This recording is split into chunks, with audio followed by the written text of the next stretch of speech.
Hello and welcome to tonight's TokuTonic shift. I'm of course your host Zio Agito. Joining me today is not Mark. He's busy as Ash said before we went live. He's a cheating whore. He's so off guard. He said that like right before I clicked the live button. He's busy on another live stream at the current moment and might pop in later on. So yeah. But yes, we are here to talk about the latest stuff going on this week. We did have a good bit of information drop. Obviously, we had a press conference for Gotchard. We had some toy sales for KingOhger that actually seems to be bucking the trend. We also got some not exciting mecha toys from the Power Rangers side of things, and and then of course we got our usual KingOhger and stuff like that. But joining me this week is of course we've got Ash the Oxy 360. How are you this fine morning for you? I am good. I'm good. Not a lot. I wasn't going to say to talk about. I did watch the press conference, but I'm excited to go over it because some of it you'll probably get my raw reaction because I've watched the trailer. I know who's doing the theme, but I don't know everything completely. Ah, okay. I mean, we'll get into it more, but I really feel that them revealing so much stuff ahead of time prior to this press conference kind of made the press conference a little lackluster, to say the least. Oh, yeah. Because a lot of it was already kind of known to us, including the story. Yep. Yeah. Essentially, we just got the visual keys to it. So, yeah. Cloudy, how are you this fine evening? I'm great. I took a nice little 3-hour break from playing Baldur's Gate 3 to be here, so it's been lovely. I heard the game's actually really good. Oh, it's amazing. Yeah, I've heard it too. The opening bit is hours and hours of content. Like you could redo that like 30 times easily and have a different event. Great, I absolutely will. I highly recommend it. All right, so of course we've got a lot to quickly go over. Don't even think about it again. Let's quickly talk about superhero time this week. And first off, this week's Geats. Oh my God, this week's Geats was amazing. Probably 10 out of 10, the best episode of Geats that we've ever gotten. It was just raw, full of emotion. The portion in which like Girori showed up out of nowhere and tried to throw hands with Jito, only for us to find out that Jito was actually the self-insert for Yuya Takahashi this whole goddamn time. Damn! I did not see that shit coming. Not at all. Not even slightly at all. It was amazing. I love when Takahashi transformed. Instead of using his own thumbprint, he took out my hand and then put that on the laser Rising. Right, he didn't even say henshin. He said paycheck. That shit was wild. Exactly. Wild. Ash, what was your favorite part of Geats? I liked it when Decade showed up because people have been talking about it for months. God, that was probably my least favorite part. You throw Decade in anything too soon, and I'm just like, too soon, my guy. Stop. He killed 3 people with an AK. Yeah. First of all, I'm like, how did you come back? And I don't want to hear the excuse. It's because Ace reset the game yet again. I'm tired of that excuse. Fair. God. Let's see. Crazy Orb says he loved the scene where Ace confessed his love to Kawa. Yo, that was amazing. Then he pulled out the spoons too. Mm-hmm. It was like all over them things. It was amazing. Let's see. Best episode we've gotten. Yes, Geats was indeed a 10 out of 10. It was great. Great. God. Any other tidbits that you really enjoyed, Cloudy? Oh, no. Although I will say that weird lesbian scene with Neon and Kawa's sister caught me off guard, completely off guard. Gave a new definition to morning wood. I know exactly what you mean. Exactly. Like, it's just like, wow. Was not expecting that at all. And the fact that they got away with showing that on TV, it wasn't even a Toei Tokusatsu fan club special. Yeah, and the fact that they'll never air it again, ever. I mean, I can't believe it. Like, the Raws weren't even available. Like, you had to watch that thing live. That's why I couldn't do a review of it. Like, I couldn't get the clips for it. I couldn't do it. You had to have a VPN, and you had to be watching the exact time. It was one of those, if you missed it, then it was missed out on history. But next week, it looks like we're back to status quo because, of course, they did reset the world yet again, right back to where it was last time. So we're gonna get back to status quo, Geats. KingOhger, though, we finally got Gira being king, or at least trying to learn how to be a king from the best example we've had. Yama, which was actually really great. Yama had like 2 really good heart-to-hearts with Gira this week regarding his people in terms of trying to get the castle moving, and the fact that they were so short on gears to the point where Gira has to crank up the tyranny and really tell people that, hey, if we don't get all this shit by sunrise, you all gonna die. You's dead, your mama's dead, your kid's dead, everybody dead. Hat guy's dead. Yep. And the That hat. guy lost his hat. If he at least survives, his hat dies with him or without him. Like it's terrible. It was terrible. You really put the fear of God into them. He did. But hey, it ended up working out until the end where he had to explain himself. But overall, like the episode of KingOhger was a slower paced episode. Definitely lately we have been getting some more slower paced episodes, but this one actually felt right, except for the whole Digorg he's been winding up for almost as long as Planet Namek took to blow up, because it's like he woke up, he wound up, and then it's just like Gira had a whole time to go through a transformation sequence and then another transformation sequence. And a slow walk. Yes. All for that wind up. And I was like, okay, it's great. I mean, I liked it. Still enjoyed it. Still enjoyed the power trip of that mech. The Digorg was so misused, I feel like. I know. Digorg was a missed opportunity because they hyped that man up so much. They gave him backstory, and then once he shows up in the present day, he's literally just muscle, and that's it. Mm-hmm. So he's a bit of a wasted opportunity. He literally just was used just to flex the power of this new mech, which even though its arm did get wrecked, yeah, it still got split in 2. Like it was just done. Split in 2 so fast that, Jeremy was able to reclaim those Shoe God souls. Oh, yeah. But they didn't even touch too much. They didn't dwell too much on the things that we found out the previous episode when it came to the Shoe God souls being consumed in order to grow and things like that. But I guess they're just saving that for another topic for another day type thing, because of course they gotta really promote that movie that's going to be coming out, that's already out, that we're not going to be able to watch until like December, but it's out in Japan. Yeah. So yeah, this week's KingOhger I actually really, really enjoyed. I did like seeing the citizens of Shugadam actually doing stuff, because before they would just be there, critique, like just take Raculus at face value type thing, emote, but they never actually came together as a community, and that's something that we actually got here. Definitely very reminiscent to, say, like episode 2, where we went to Enkasopa and we got to see like all the citizens there and how they came together to rally around Yanma, that type of thing.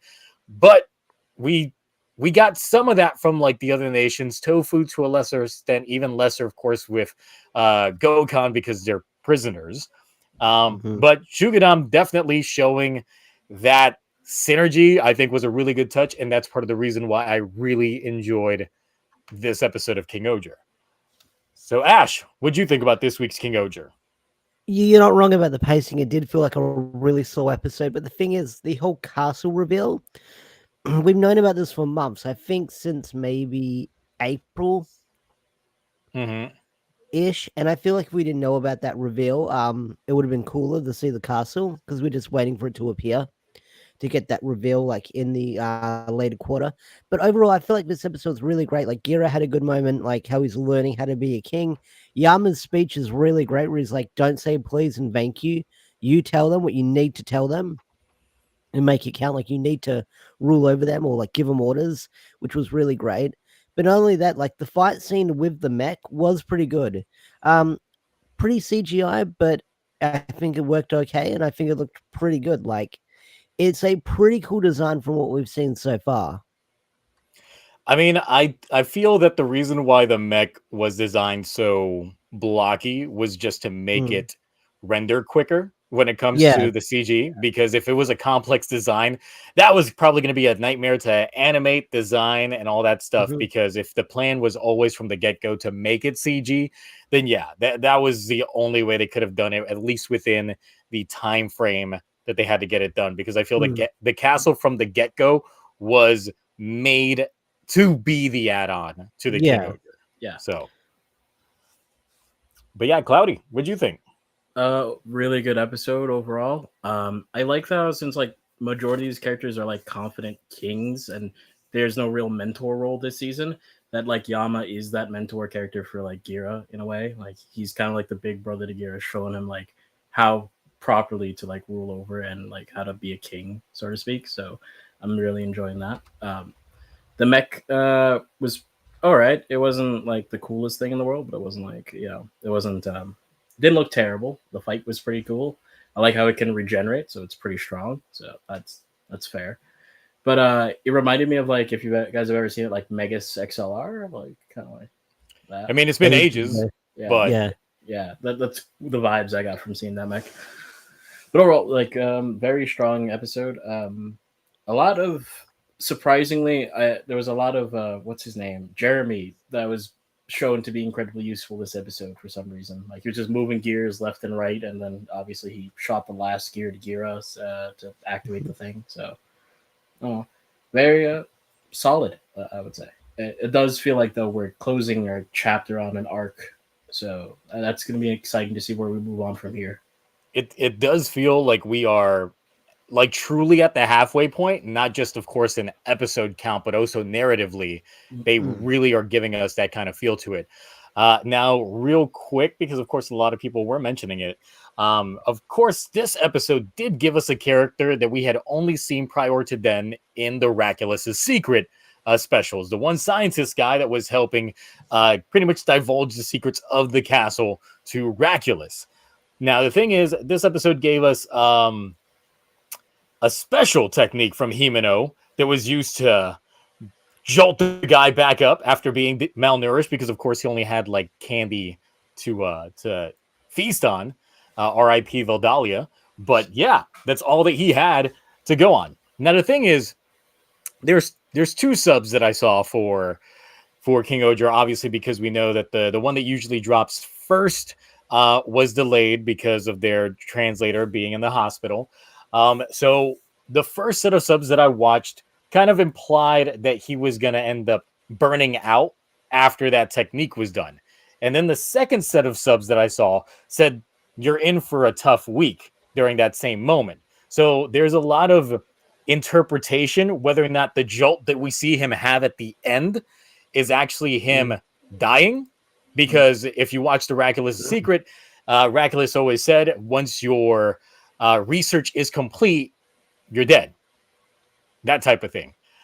So there are some people that are like, well, it's just he just got burnt out from Himeno's technique, and others are like, well, Raculous said he was going to die once his research was complete, and technically it is complete because they did get the castle moving, so there's that.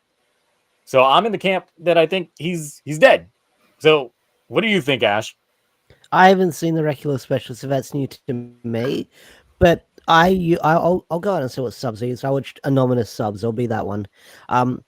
But I don't know if that's the one where I think Himeno said you'll go through hell for the next after the next few weeks or something like that.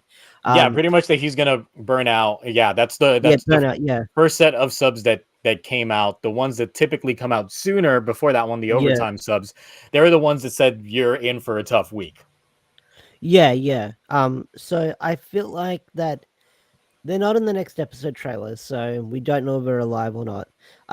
I feel like I don't think they'll kill him off like that. I feel like they'll be benched for a few episodes, and if they need the character to come back again to do sciencey things, then hey, I was okay the whole time. I was just passed out from like the Himeno jolt. And I mean, he's not a mainstay character, so they wouldn't give him any flowers anyway, so it wouldn't matter. Yeah. So, Cloudy, what camp are you in? Are you in team sleep or camp dead? I'm very simple. If we never see him again, he's dead. That's as far as I've thought. If he doesn't show up again, he's dead. How many Wow. episodes do you want to go off by the say he's dead? Like more than 2 or 3? Let's say if we get 4 or 5 episodes in and he's not around, I think he's dead. He's just dead. All right. Okay. We'll see how that goes. But according to the poll results,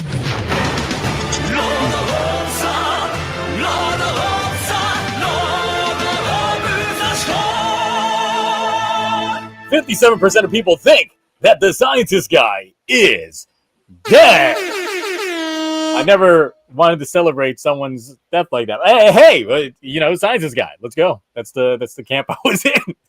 Oh, I have. If Geats dies, I definitely will be celebrating. Yes, Geats just ends with Ace dying, but then we're gonna be like, but wait, he's gonna reincarnate as soon as this is over. No. Put an end to the reincarnation cycle. Yeah, I don't think that's gonna happen. Nope. Dang. All right, so that was a easy 17 minutes to burn through. Even though there was some Blazar, I didn't watch it because it was a recap episode. Cloudy, how was it? It was very good. Ultramen tend to do their recap episodes in like a unique manner every time. So not last time, but like a couple of times ago with like X and like Ginga with the recaps, it's like you're watching monster chasers, typically trying to like figure out where these guys come from and like what they do. And I like how usually they follow like the main group throughout the day-to-day stuff, and then we get like other people's shots of watching the kaijus and stuff like that. Unfortunately, we didn't get that. It was just a bunch of people going through footage of the show. So, rewatching the show, then discussing like who could be, or Blazar, or like what they could be. So I felt that they kind of dropped the ball on like being relatively unique, like because having different perspective shots on like how fights usually go, or like what I expect for recap episodes, because like it's nice seeing like people on the ground level seeing these giant monsters fight each other and like what they go through. So I was kind of disappointed because I was hoping we would get more of that, but it was serviceable. It was enjoyable. All right. Real quick, did get a question real fast. Not a super chat, but just a good question. Do you think Geats will pull off the ending or go full Decade and save it for the movie? Now, so Decade was an exception because Decade was specifically designed to shift the Kamen Rider scheduling from the Super Sentai scheduling. For the longest time, throughout all the first wave of Heisei, Sentai and Kamen Rider would air concurrently, meaning that their first episodes would run concurrently, their last episodes would run concurrently. Due to that, a lot of their toy sales would peak at around the same point in time because mid-season power-ups and things like that would end up showing up at the same point in time. Decade was legit designed to offset things. So it was legit designed to be a half of a show, just so Kamen Rider can now be off-scheduled with Sentai, and they could maximize on profits for toy sales. That was legit the main reason why Decade existed, was to offset that entire scheduling process. Thus why they had the ending play out in a film versus the actual series itself, even though we got that trailer at the end that made way more sense within the context of the story for the show than what that movie actually brought us. But that is a whole topic for another day type thing. You didn't like the machine? But I don't think Geats can stick the landing. We got 3 episodes. We legit got 3 episodes. We got a new writer showing up on Sunday. We got a whole bunch of plot points that are like just rush through. Yeah. Speed run, essentially. Like they're either I am not excited for it. So yeah. Oh, I was just saying, I think they're either just going to let a bunch of plot points that are unresolved go to try to either make like a enjoyable ending for like the people who are watching it and just like don't care about all the narrative stuff, or they're going to try to explain all the like small bullshit in like the worst way, and it's going to be unsatisfactory for everyone. So it's I'm not looking forward to it either way. How mad would you be if Geats ends with it just being a dream K was having? All of it was just a dream Kawa was having. Not gonna lie, I'd be less mad than if they ended it with another reset and everyone's just happy in their own perfect little bubble. Well, that's the thing. It's like Cable wakes up thinking it's all a dream, but as he's walking by, he passes by Ace, and Ace goes like, doesn't remember a thing. And then the credits roll, and then you punch your screen. I wouldn't just be punching my screen though. There, I'd probably just cut to me throwing my entire PC out of the window.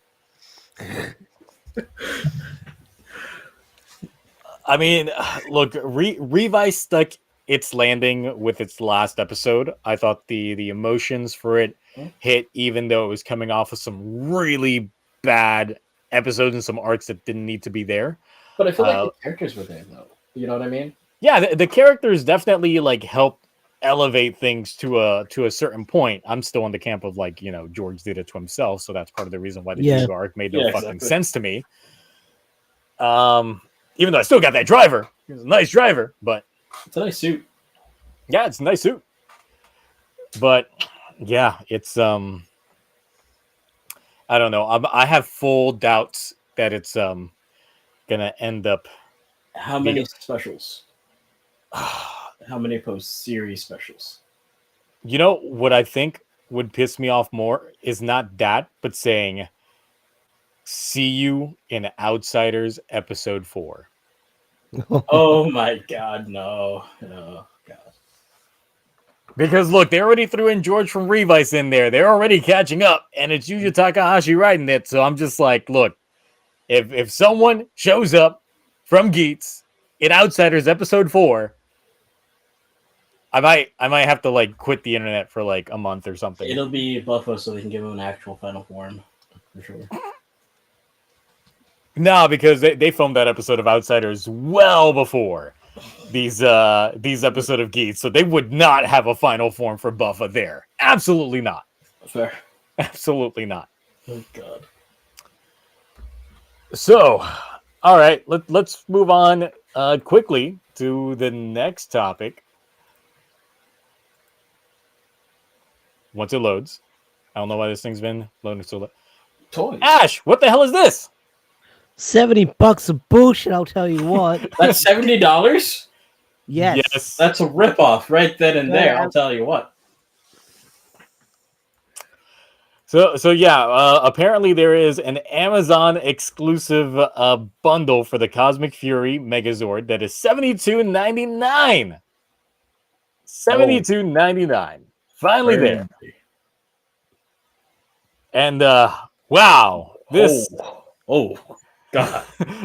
this Whoa. Slow down, Zio. I've wow. Now the thing is, look, it's been forever since I bought a toy from Power Rangers specifically. But I'm just like, I'm used to paying that with Sentai toys because of course, like you got import fees and shit like that, but I'm like, this is local. I don't see where the $70 is at. like where are those $70 at? It's definitely not in the plastic, I'll tell you that much. Those arms are just no terribly short. There is no articulation in this whatsoever. No.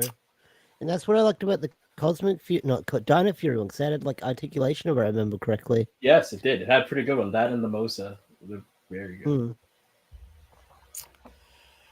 Yeah, this is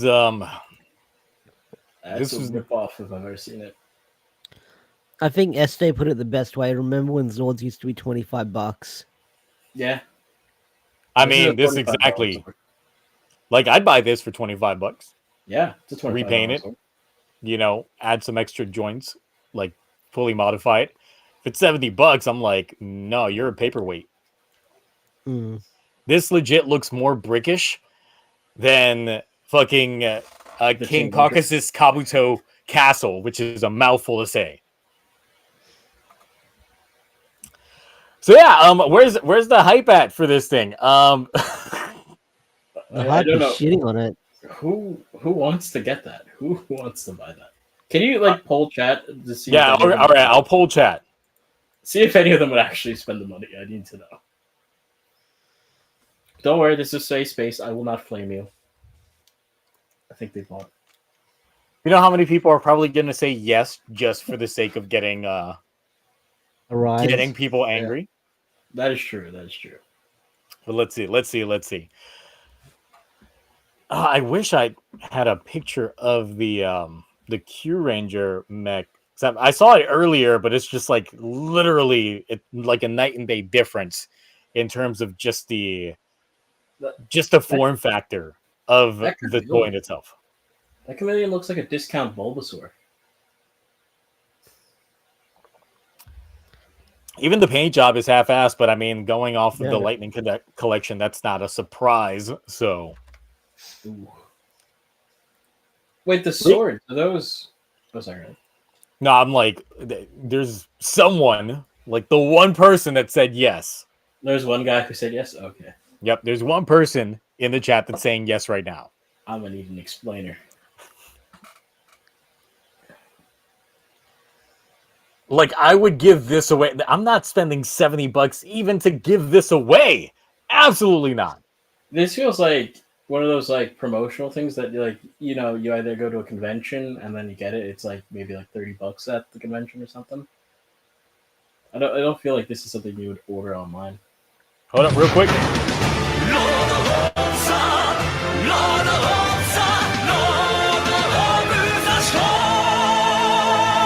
From Edison Kelly, we have not gonna get that. The Gotchard driver is better. I'm still waiting for that to end up dropping in price after watching some people that actually got their hands on it early because of those lotteries going on. Taka put out his review for his earlier today. Watch that first thing in the morning. It was an interesting watch in terms of that, but it's still a very colorful brick. What do you think? I'll get it when it drops in price. Okay. I'm not gonna buy it day one. So I'll get it eventually, just not for that price. But for this, absolutely not gonna end up getting this mech. All right. What if it drops in price? The mech itself? Yes. Look, I haven't bought a Power Rangers like mech since Samurai, just because I like KingOhger, and at the time, it was hard as fuck to import the Japanese mecha toys. So I just went ahead and just got the Power Ranger Samurai equivalent of it. Okay. It was all right. It's all right. Didn't survive the multiple moves, but wow. Ash, what about you? How much would it have to go down to for you to pull the trigger on it? The 20. Give it to me for free. For free? Give it to me for free. No, they have to pay you to review it. Yeah, they'd have to send you a review copy. That's when you get it. Now, I saw the graph earlier, but I can't find it real quick. But apparently, KingOhger, during its second quarter, actually posted up the best upward trend that we've had since, obviously, Dawn Brothers when it bucked the trend. But this was even more so than Dawn Brothers with a 1.8 million units, well, 1.8 million yen in terms of dollar amount for their toys. Now, of course, this is minuscule compared to Rider, but considering that Sentai has been averaging like a 1.3 to 1.5, there's actually some really good numbers on there. So I do think that a lot of things are helping that, not just the KingOhger toys in themselves, but also several of the memorial editions that they've got coming up, especially with the production lines that they have for that.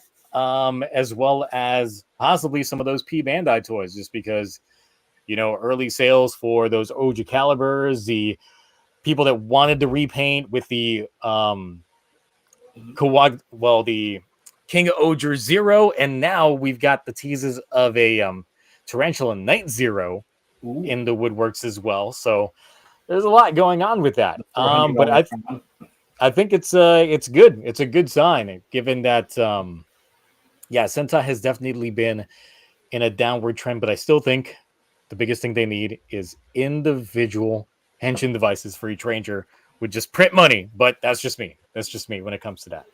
Out of curiosity, do you think the fact that like maybe this season of Geats, this season of Rider isn't like the best toy wise is also helping their sales? Because like not many people, at least from what I know, are buying the Geats stuff. So I think maybe they're spending their money elsewhere. What are you talking about? You know how many people on the Discord server are like adamant collectors of every and anything Geats? Yeah, but they also buy anything and everything Sentai as well. In there. That's not exactly true. I've seen plenty. But I don't think it's that, because Geats' numbers have actually been relatively good even without their like as much product. But I do think that that's possibly tied into all the CSMs that have been released as of late or pre-ordered as of late, as well as all the pre-Bandai items that they've got going on, especially since we got a new Vision driver that's probably going to drop on Sunday, and I'm going to have to snatch that bitch up because that shit looks sexy as fuck. I've seen the close-ups. It actually looks pretty good. Yes. It looks like a Vision driver, just they stapled like the gold parts onto it and removed all the purple. And I want that, even though I know it's a complete cash grab. It probably does nothing else different. The moment I saw the colors, I told it to John immediately. I was just like, oh, Zio's going to get that. Yep. I saw the colors, saw the shapes, and I was like, I got to buy it. I got to buy this driver immediately. Like, as soon as... Oh, my God. Oh, no. These poll results. What do you mean, oh, no? What's going on?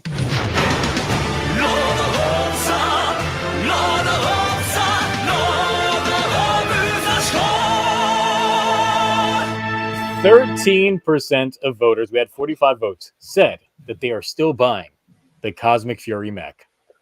I hate all of you.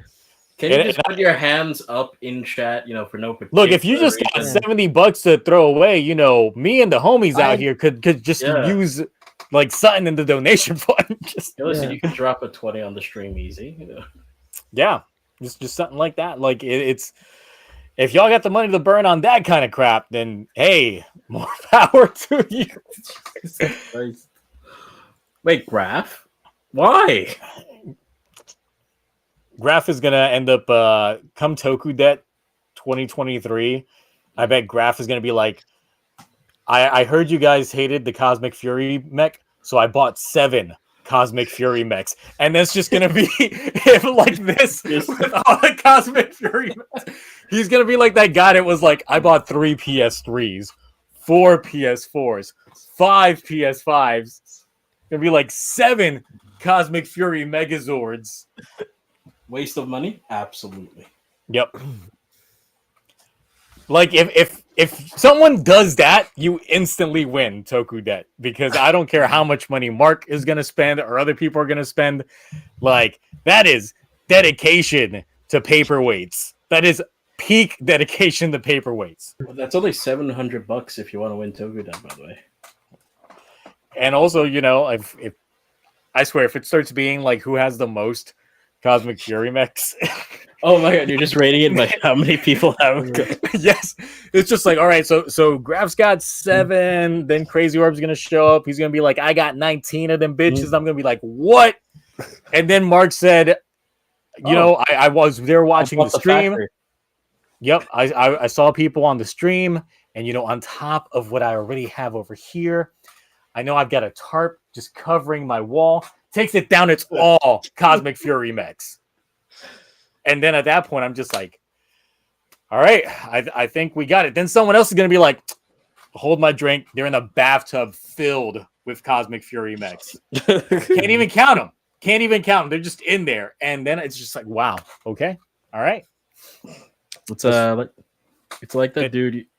You know the guy who makes like paperweights of all the anime dudes or anime girls, where he like has it stuck around all his every room of his house? No, I don't know that at all. Really? Oh, I don't. He's really crazy. Okay. Oh. All right. So, oh my God. Already got a super chat real quick.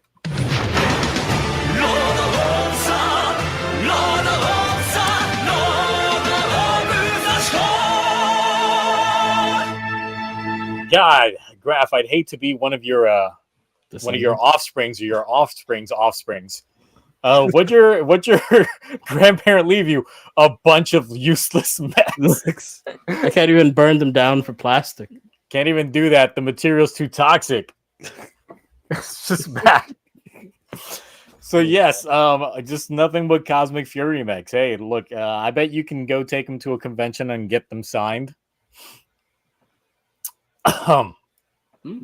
And they'll probably charge you as much as what that mech's worth because they're like, yeah, you want me to sign this? Okay. All right. So anything else before we pretty much steamroll through all the topics so we can go ahead and get to the flaming controversial opinions regarding Gotchard? Are those the only ones confirmed coming out? The only Q-Tom was confirmed coming out for the mech? The mech's not even going to be in all 10 episodes. It's not? Yeah. No. Oh. So you can bet that that's it. That's it? Okay. Yeah. I was going to be like, is the Scorpion going to be coming later or anything else? I don't know. We don't know at this point. But I don't think they're going to stick with the gimmick. Okay. That's depressing. That is depressing right there. All right. So moving on to the Gotchard stuff. Of course, we did get the trailer earlier. That was also during the press conference. The press conference just got us to pretty much get to meet the cast a good bit. I did stream it on that Tuesday night. Of course, that was the raw footage. There was some Japanese that I could pick up on, that type of thing. Definitely have to call out the chat on certain thirsting that they were doing. Stop it, Jeff. That's not allowed. Need you to stop. Need y'all to stop. So yeah. So of course we did get some information regarding Gotchard. Of course we already, and this is the bad part about it, is since we already got a synopsis ahead of time, including characters' names and things like that, a lot of the stuff was really just visuals when it came to a lot of what we got within the trailer itself. So Kamen Rider Gotchard, who is Hotaru Ichinose, played by Motojima Junsei. The actor is 18 years old, but he's playing a 17-year-old. He is a high school student who has his mother, and she runs a family restaurant. And yeah, so essentially we've got some sort of parental issues currently, but not so much because we've got the mom who pretty much just handles the business at home. Apparently his dad's still somewhere in the picture. He's out exploring shit, but we haven't really seen too much, so I'm guessing that might end up being a plot point in the future regarding that. So the thing is, at the school that he's going to, he discovers the Alchemy Academy that is hidden right underneath it. And of course, begins to learn about the Chemi cards. Within his school itself, his teacher here is actually just seems like a very boring, mundane teacher. But once it turns out that he is actually the head teacher in the Alchemy Academy, he starts getting this cool, mysterious vibe about him. So of course it's just like, oh, there we go. Then we've got the lead heroine for this, Kudo Rin. She is Hotaru's best friend, the top student in the high school and in the alchemy classes. She is the daughter of the legendary alchemist Fuga, who stole the original Chemi cards 10 years before the series began. Of course, this is the Alchemy Academy that is right underneath the school and stuff like that. You'll see that Hotaru is very, very starry-eyed, and while still being very shocked by everything that's going on in the world around him, as you know, the wolves get pulled over and all those items there. So, of course, on there we have multiple different tutor students as well. These are the villains. I'm going by literally ripped this from the trailer in itself. But yeah, we've got the villains of the series, and they're known as the Three Sisters of Darkness, which of course I did put out a YouTube short of them with the Pillarmen theme song from JoJo's Part 2 last night. So if you've not checked that out, literally only took 1 hour of editing. It's not that bad. 14 seconds. But yes, there's two of them. I can't really show the third because no, YouTube's TOS regarding kids instantly makes this a kid stream. Like it instantly makes it like this is a video made for kids, that type of things. So I can't exactly show them for fear of that. I could get away with it in YouTube Shorts. Can we fix it? Oh no! Oh god. K was the first monster.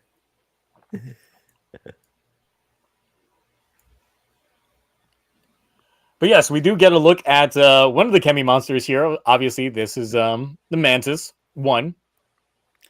And the thing is, of course, within the first episode, we already know that Gotchard's going to be using his base form as well as a second form already.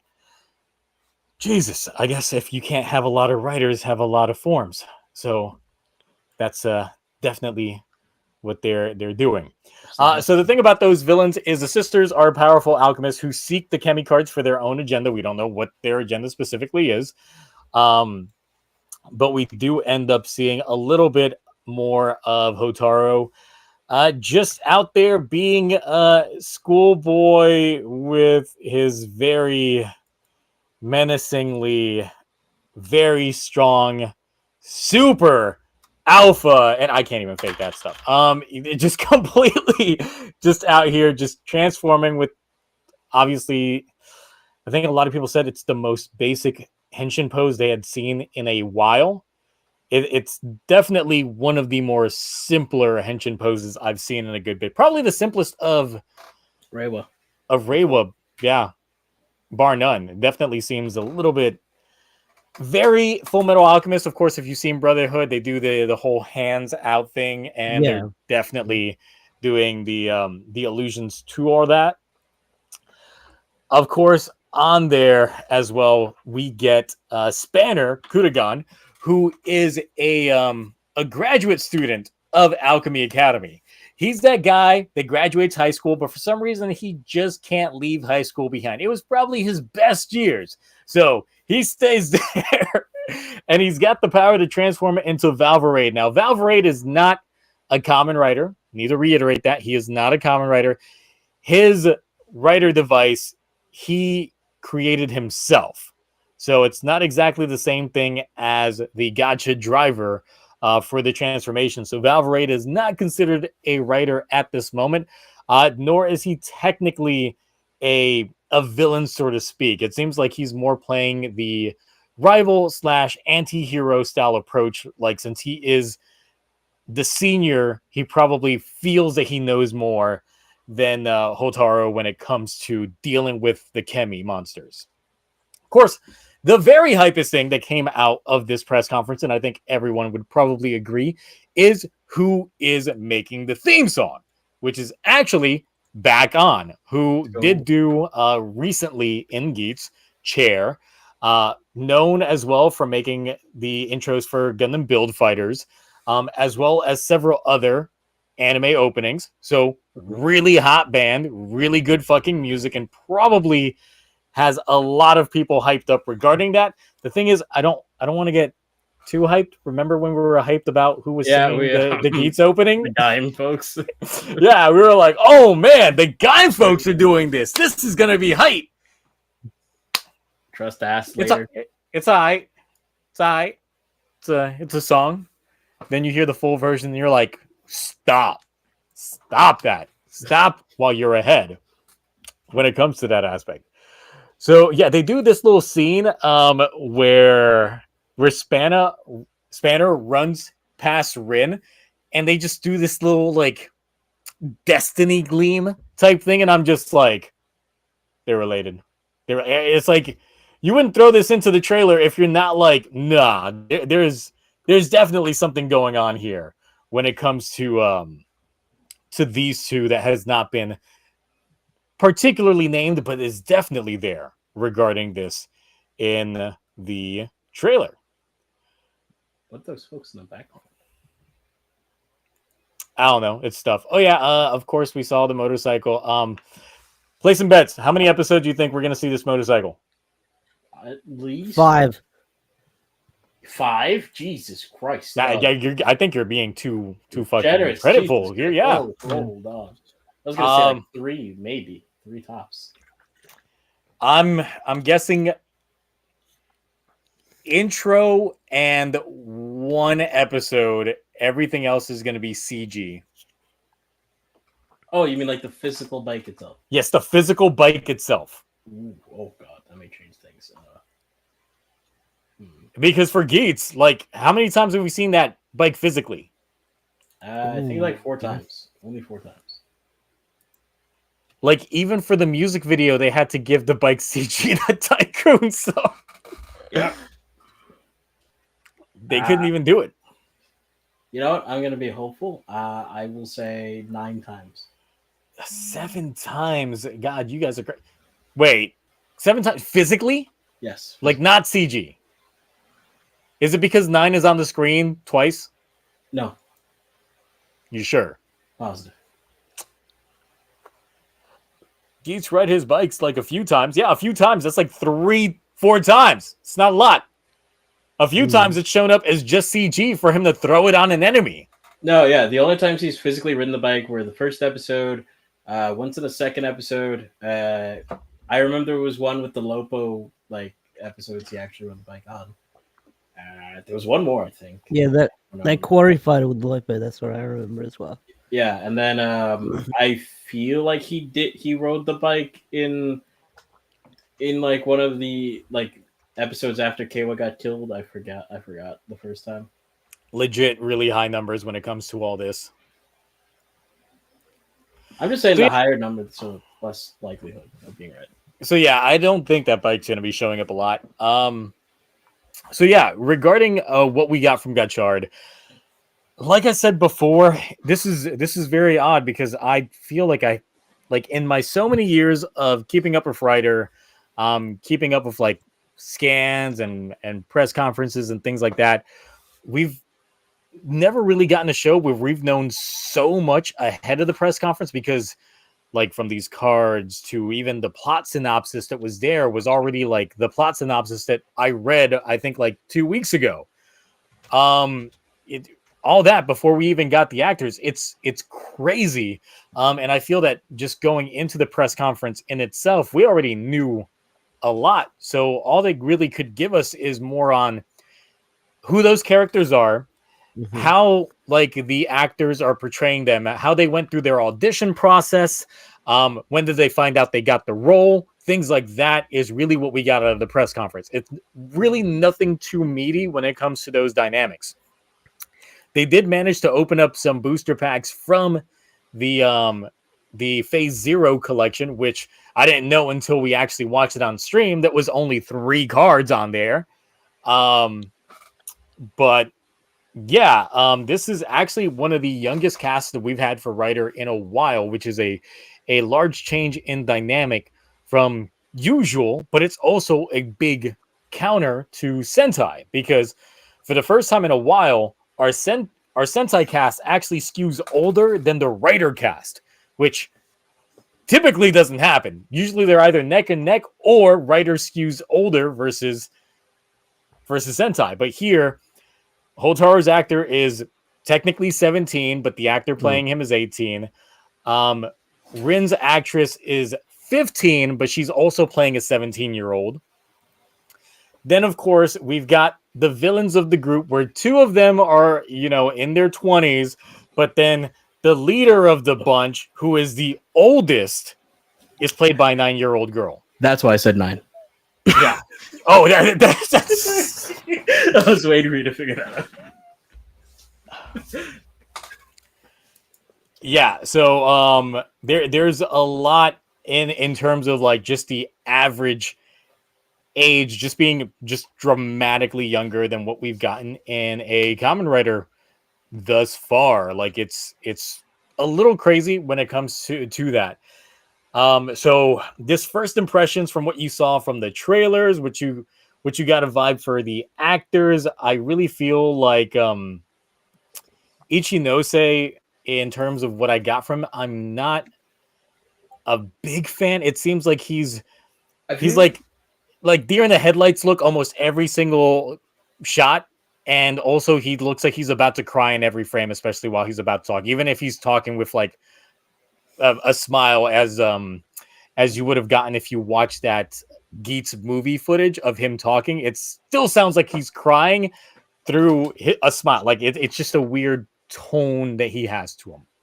But yeah, Cloudy, you were talking. No, nothing. I was just gonna say, like, I feel like they gotta do something similar to that because, like, it would be too weird if he was very confident and very relaxed at this point in time, like just becoming a writer. So I feel if they're doing like high school, it's got to be like a coming of age story, you know, like he's got to grow up and mature throughout this kind of thing if they're going to do it right.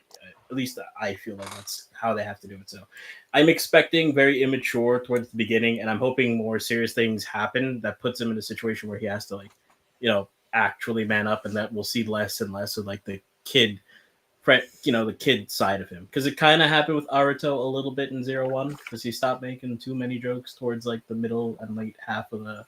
Well, he lost his company halfway through. Yeah, but exactly what I mean. Like, that was a moment. Like I was like, oh my god, when that happened. And then he also lost someone else. Minor spoilers if you haven't seen it yet. I'm pretty sure everyone in the chat has seen it, but you know, I'm not gonna say who he lost, but you know, there was that, and that was definitely shocking for everyone. Mm-hmm. So.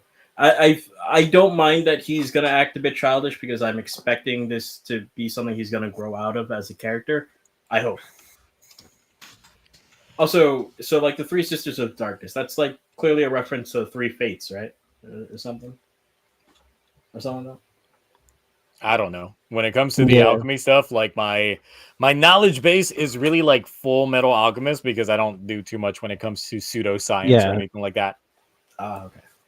I may research a lot of science and shit like that, but not pseudoscience. Oh, you got a thing. Real quick.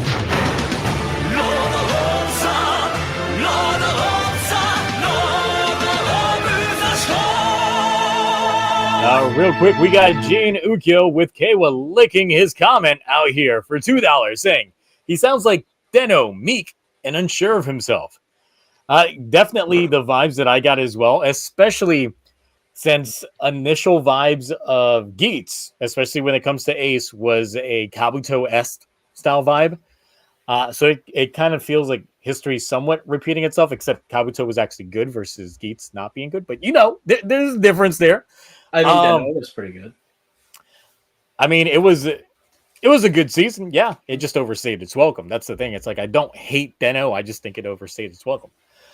But the dichotomy in terms of the change between a main like Tendo versus a main like Ryutaro that we got in Deno was like a night and day difference. In which case, we're kind of getting the same thing here when it comes to like Ace being someone who is, you know, confident, pretty assured of himself, that type of thing, versus Hotaru Ichinose that just seems like, you know, I'm going to try and get my friends. But at the same time, oh my God, what's going on over here? That type of thing. You think this will be similar to Deno and also the fact that the main character won't show up until 25 episodes into the series? You mean we're going to get a Zerano style character? Yeah. Could be a thing. Maybe once his dad mysteriously re-shows up, it'll be like, this is my show now, son.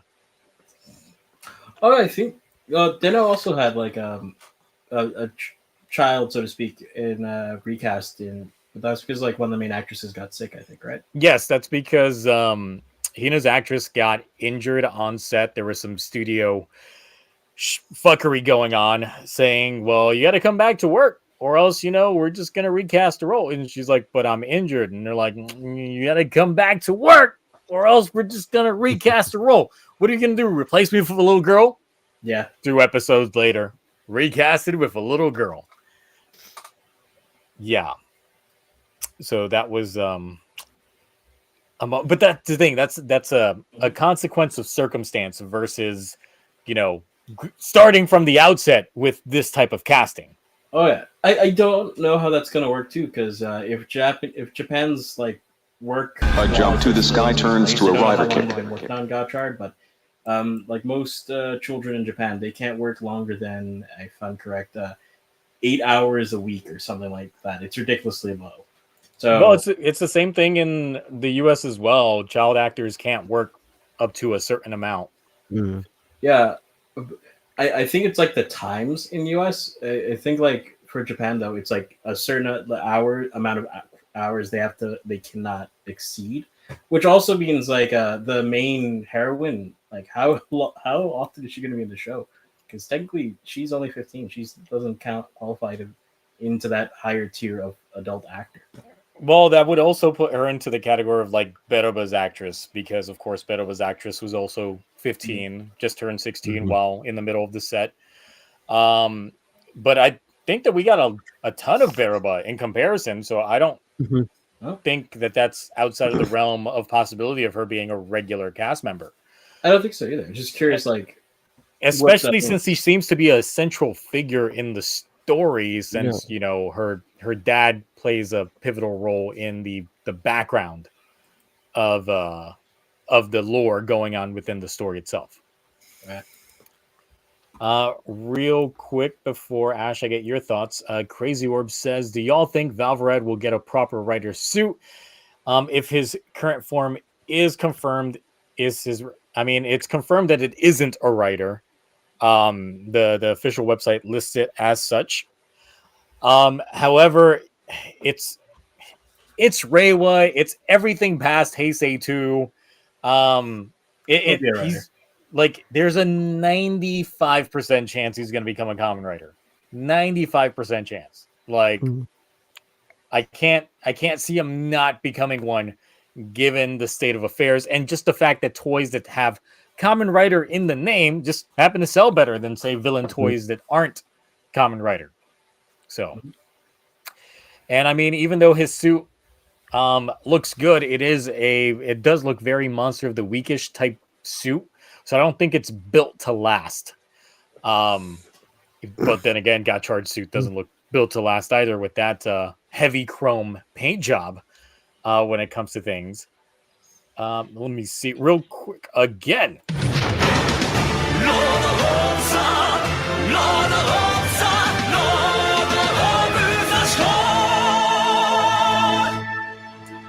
All right.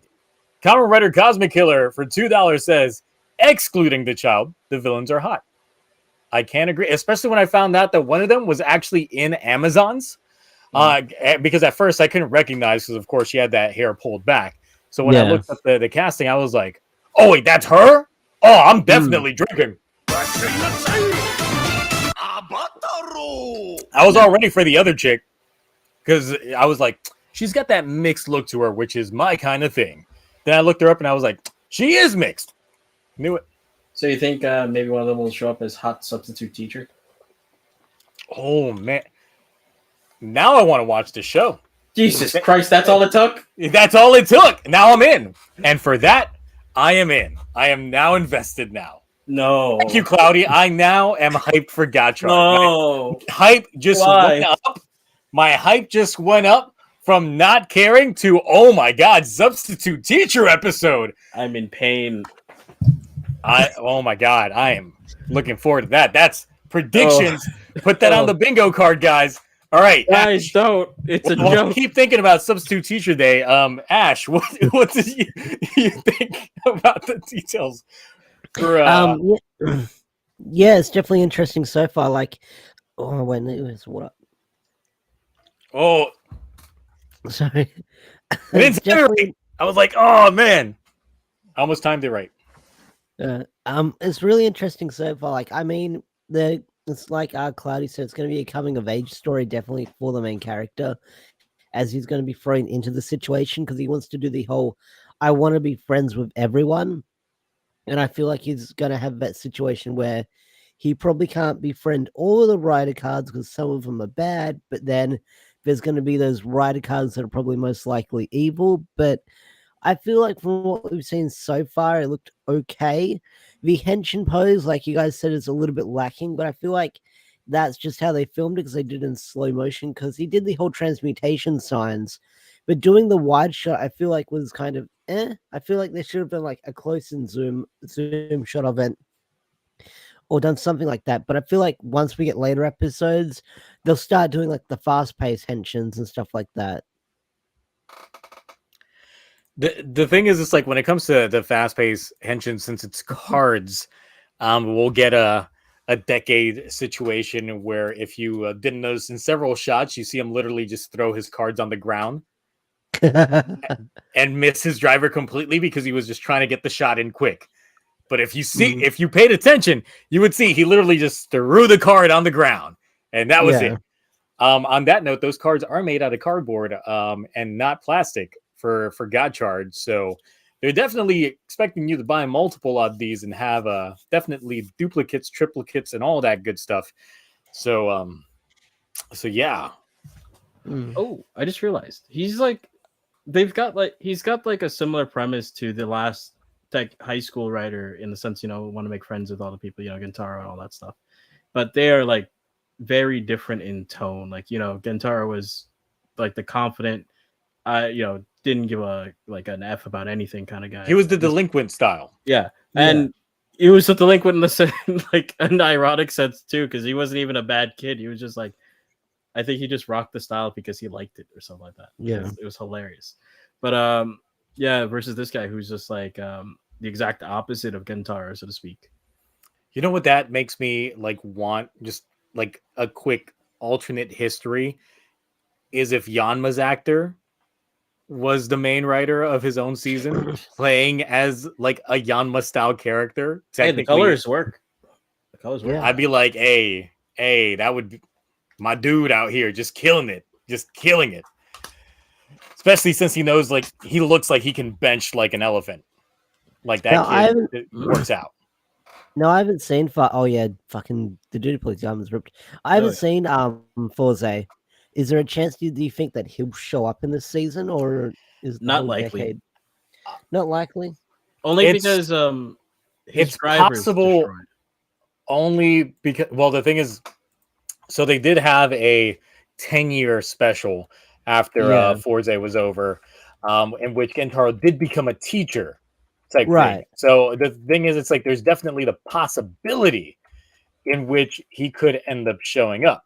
The thing is, it's like the show itself, anniversary has already passed because the anniversary was actually last year for the 10-year anniversary. So they're a little late in terms of that aspect, but maybe they were late for the Arbor Ranger. Sorry, they were late for the Arbor Ranger and Hurricane special, and they did them late.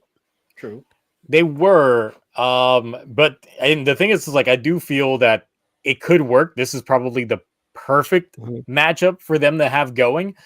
However, I think like there's too many things that, and Mark would probably attest to this if he was here, is just of course with the Blade 20th anniversary next year and how these Chemi cards work very similar to the Undeads in Blade, card gimmicks, things like that. It's so samey that I'm just like, yeah, there could be another. What if they find out that the school was funded by Board the whole time? School board? Yes, perfect. Could be a thing. Could completely end up being a thing. I think maybe there's a high chance the actor will come back for like maybe like a reference or like maybe like a little guest appearance in the show, but maybe not the character. I don't know. Maybe.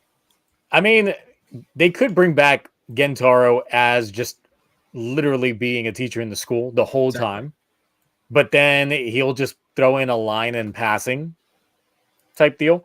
The thing is, what would be crazy is, of course, we've been hearing the rumors of like Kamen Rider Legend and things like that. There was original talks that it was going to be Decade.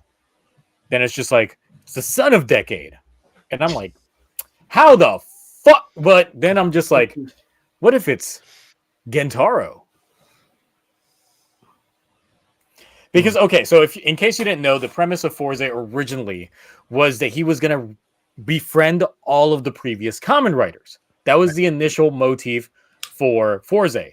But at the time, Toei had the smart sense of going like, hey, look, we just did Decade like 3 years ago. This is too soon.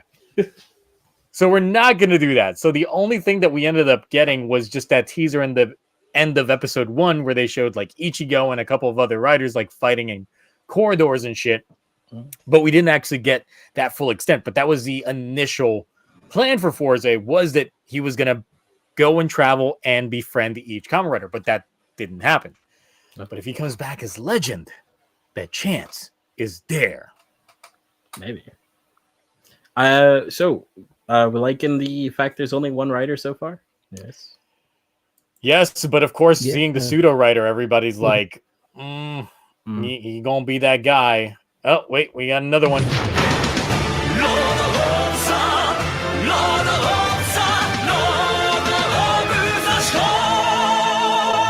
Guest appearance, like our resident Maji Yellow. That man just don't stop. That man don't stop showing up for shit. Just can't stop, won't stop. He just needs to actually be a full-on writer at this point. Because, I mean, he shows up mostly for a lot of the Sentai crossovers, but, yeah. He's been 2 Sentais. And he's been in multiple Sentais in terms of, like, cameo appearances. That man just don't stop. There. Let's see. Antboy says, let's be honest, we're going to have about 12 writers by the end of the show. God, no, please. Nah, don't good. put that curse on us. No. Don't need it. Don't need it. I feel like I'm okay if they give us like a bunch of different forms, so long as they're like a little like conservative with the writer count. Like I'm okay with 3 at the three is a good number.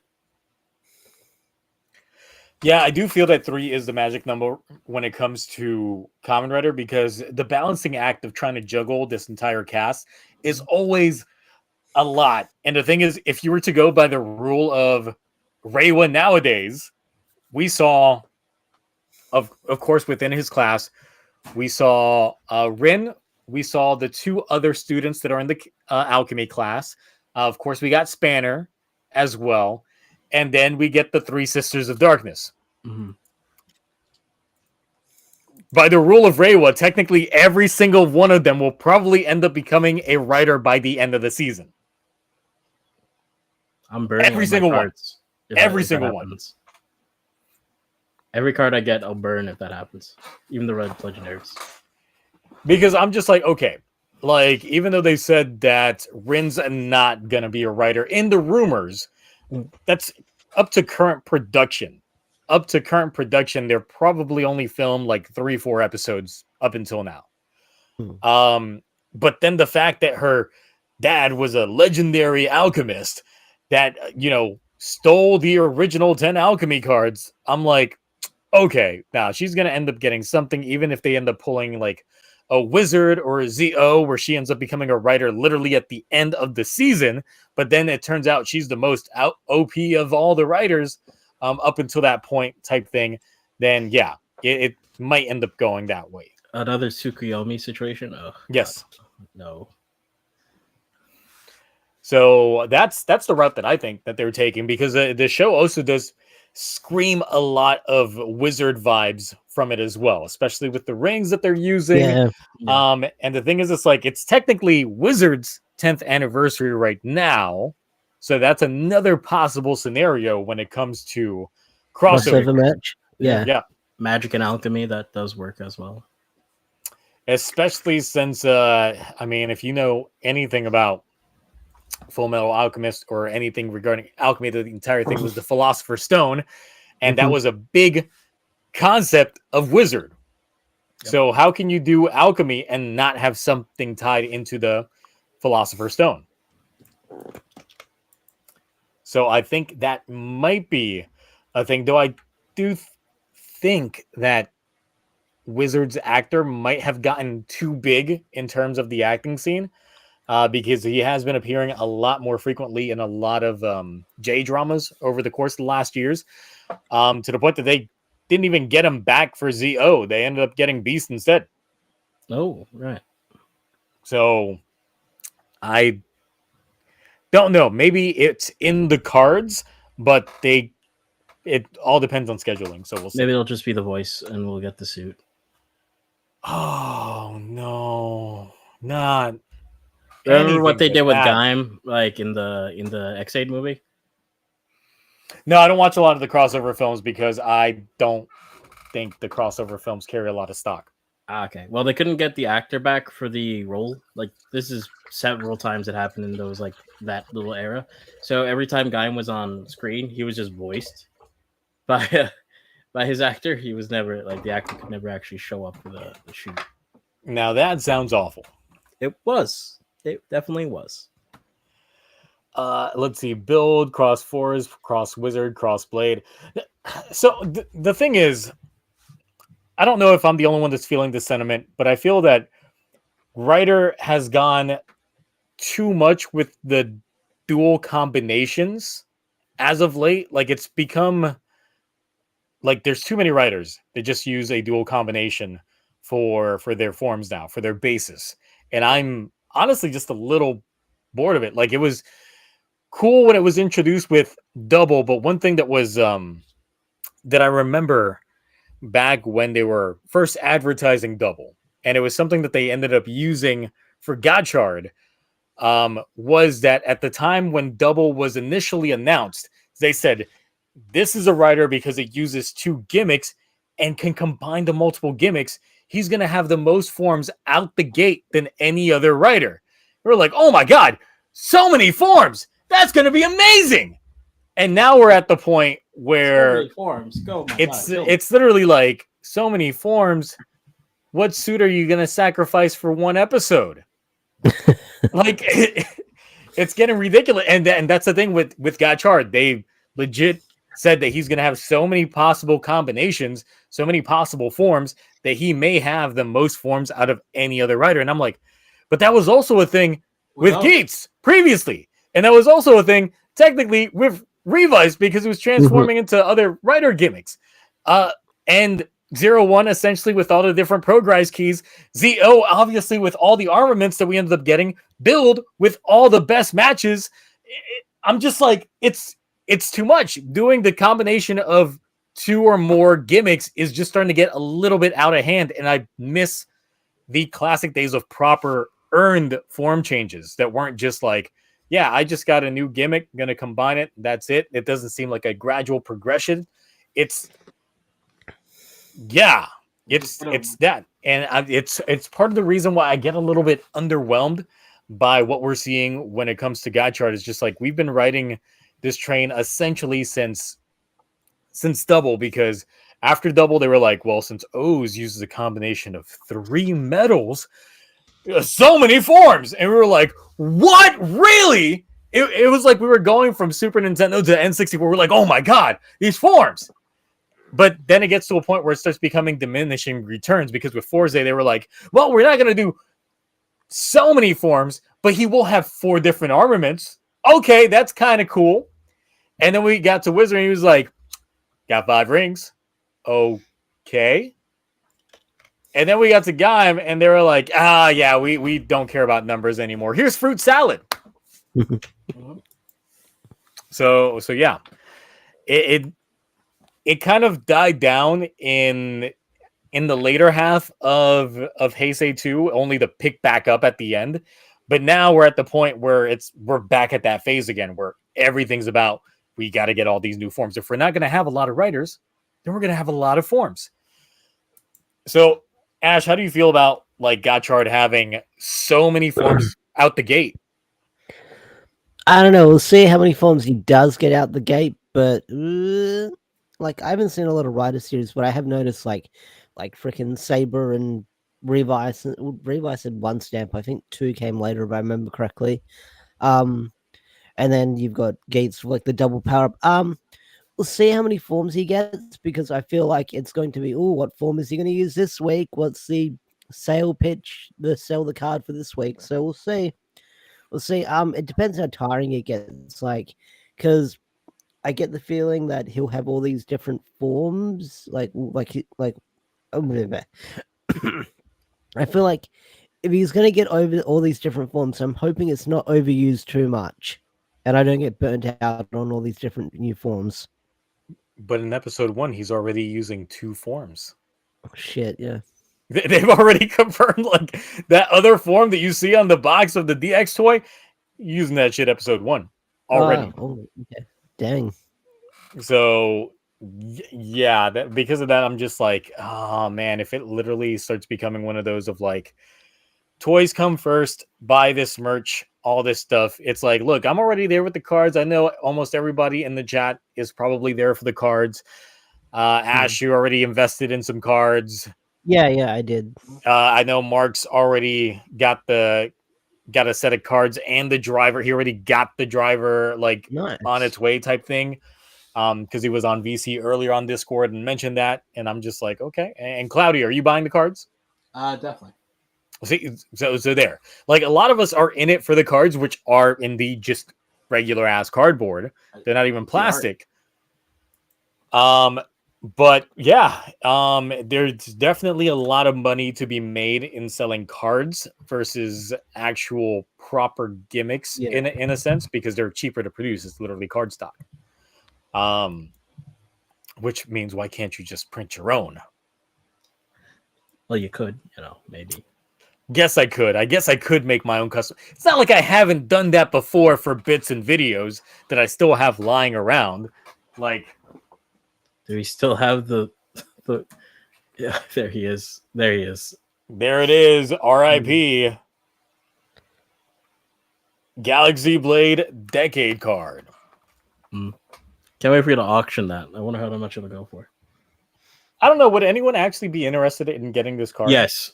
Like what? They would. What price? What price? Just watch the chat. Oh God. I don't know. But you did bring up a good point. Like with all these rider forms, like I kind of do agree. I do miss back in the days where like you got to like see one rider fight in like his base form, and it truly felt earned. Like when they got the next thing higher, you know what I mean? Because it's like it. I don't know. It felt like a proper growth. Ooh, 25. That's pretty high bid. 1K by Crazy Orb. The funny thing is, I deleted the PSD file for this, so this is literally like the only card. I can't remake this card. Oh. I'd have to retake the photo and all that stuff. That is a unique card. That's legit a unique card. 250 from Bird of the End. 40 from Fashion Sumery, I guess. I'll just make an auction website. 50. All right.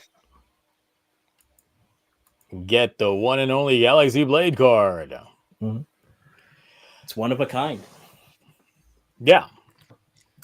So another thing when it comes to Gotchard that we've seen from the production on the back end things is that the suit is really fucking chrome. It is sparkly as shit, to the point that when they had to film it, they had to use a whole encasing for the camera just to avoid the camera showing up within the suit itself, and also to avoid the light bounce back from the sun on the suit because of all that. And I'm just like, at that point in time, I'm already predicting Berserker form is going to be a matte finish because that man's too sparkly when it comes to that. Let's have him go through his like edgy emo phase by giving him a nice matte finish suit. Just that suit's gonna chip, right? Oh, absolutely. That suit's gonna be chipped by the next season. It does look good. Chromed out? No. That's gonna be a nightmare to first of all clean. They can't have any muddy fights with that suit. It's gonna look disgusting. Unless they put some of that that good wax on that bitch, so it just like runs off like it's car wax. Doubt it. Highly doubt it. The suit's just too sparkly, but that was an entire emphasis that they wanted to have, is just having really super sparkly ass suit, like a holographic card.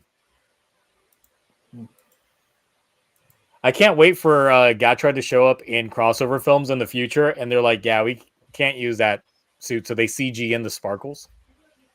Oh God! Oh. It'll be like, hey, that's not how I remember his suit looking like, but okay, that's completely a thing.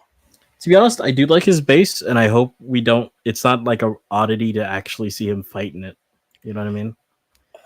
I would say that one of the things that I noticed from the transformation sequence, of course, we were talking about the top of the helmet coming down, which is a cool gimmick in itself.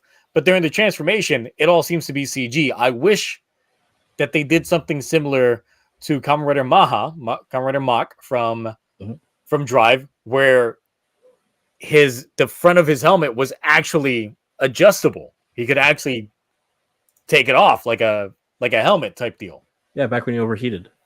Yeah, it was a nice touch. It made him literally a Kamen Rider, like in a literal sense. And I'm just like, man, that could have worked so well if we actually saw that with Gotchard, with him literally doing that with his headpieces. But no, it seems static on there. A jump through the sky turns to a rider like kick. I believe so. All right. Hey, we got 69 viewers. Oh, Hey, Yeah. Oh, it's 70 again. When do you leave right now? you got to keep a constant flow. No, they did. 69. Also, did I get like 2 subs during this stream? That's hilarious, especially like. Guys, you have a day left. Get him to 3K immediately. Or else I'm not gonna eat that spicy chip. That was that entire challenge. I was like, 3K spicy chip. We're only maybe 160 away. Ain't gonna happen. Ain't gonna happen. Come on, someone's got to know 160 people. Come on, get in there. Or 150. Many of my fellow Latinos, sadly, I'm isolated from my family, so I can't just reach out to them and be like, "Hey, sub." Yo, Orb, how many of those alt accounts you got? All right, so the thing is the school setting is one of the things that for me, like I feel is a very tropey thing in Japanese media, from the video games to a lot of dramas and things like that. And I always feel that it fits in like very well with the Sentai aesthetic, but when we start getting into Kamen Rider, like we had the one show before this one technically, that was in that aspect, because even though Fai's technically the actors were like, well, Takumi's actor at the time was 17 and actually going to school while they were filming Fai's, they didn't make it about school, even though there was a school in the story in itself, but that was a school that was underground. There was a whole mystery about it. Like that shit was crazy. But we did go to a college. Yeah, but that's different. That's different than like high school setting type thing. And then of course the base being in the school itself. Fair. So yeah, it's like that's one of the other portions in which I've been a little bit unoptimistic about. And the thing is, it's like, yes, I've been called out in comments for being completely like hating on Gotchard out the get-go. But the thing is, it's just like there's just a lot of the things of the concepts that just leave it a little bit underwhelming for me, except for now substitute teacher potentiality that we have. Thanks, Cloudy. No thanks. Delete that from your mind, please. Oh no, I'm gonna be looking forward to that episode every week. I'll be like, just preview the work. Look, if we're not getting hot substitute teacher, we're gonna get hot exchange student. Oh, you're right. No, you can't say that, Ash. Hot mixed in exchange student as well. No, because they're probably not gonna be the right age. You can't do that. Oh, Yeah. It's high school. It's high school. I didn't think right. Yeah. Goddamn, Ash. Like I'm just out here trying to save y'all. Oh, Lord. Trying to save y'all like the Twitch chat the other night. Hey, it's not my fault, you guys. He spun with it. So yeah, those type of prospects. But then after the press conference, I'm noticing that a lot more people are starting to share in the same sentiments that I've kind of had going into it. Because the thing is, like, we already knew the story. Like, we already had the glimmers of the story. We already knew it was going to be a school setting, that type of thing. We already knew about hot janitor. Only if his name is Jorge Sanchez and he goes by Dirty Sanchez. No, gosh. What about a janitor like Christopher Walken and Joe Dirt? You know what? I think I'm going to go audition to be that janitor in Gotchard. I'm going to go over there. I see, me llamo Jorge. Dude, like, for this Japanese show, we need you to speak specifically only in Spanish. Sí, señor. That's just going to be the entire thing. I just show up, I speak a little bit of Spanish, go about my day. Then people are going to be asking, where's Kamen Rider Jorge? We need Jorge. Well, we had Kamen Rider Julio, so maybe. Just start showing up with all that the hot coach. What would your henshin like pose and like saying be like phrase be? I'll pull out a Taco Bell taco and say "Viva Gorditas," and then I'll like scarf it down. Oh my god! No. And then there we go. There we go. That's gonna be But the thing is, the camera's gonna pan away before you see my suit, so you never see the suit. Oh, just like Ben and Exactly. Ben and Ben. That's exactly how that's gonna go. But yeah, I would say, based off of everything that we knew ahead of time, I was already a little bit cautious about going into this season and not that enthused. But then the press conference like doubled down on a lot of the aspects that I was a little bit concerned on, and seeing some of the other people on YouTube react to the press conference, a lot of people are starting to sharing those sentiments in terms of like not being as hyped up. I guess the saving grace to it for some folks is the writing staff, for those that are familiar with Ultraman and these two writers for it, because they do like coming of age stories, or rather like character growth stories, which is why I know Taka at Kotetsu Toys Japan, his reaction was that he was not that hyped, but because of the writers, he thinks he knows how this is going to end up playing out based off of their writing style. And Cloudy's muted.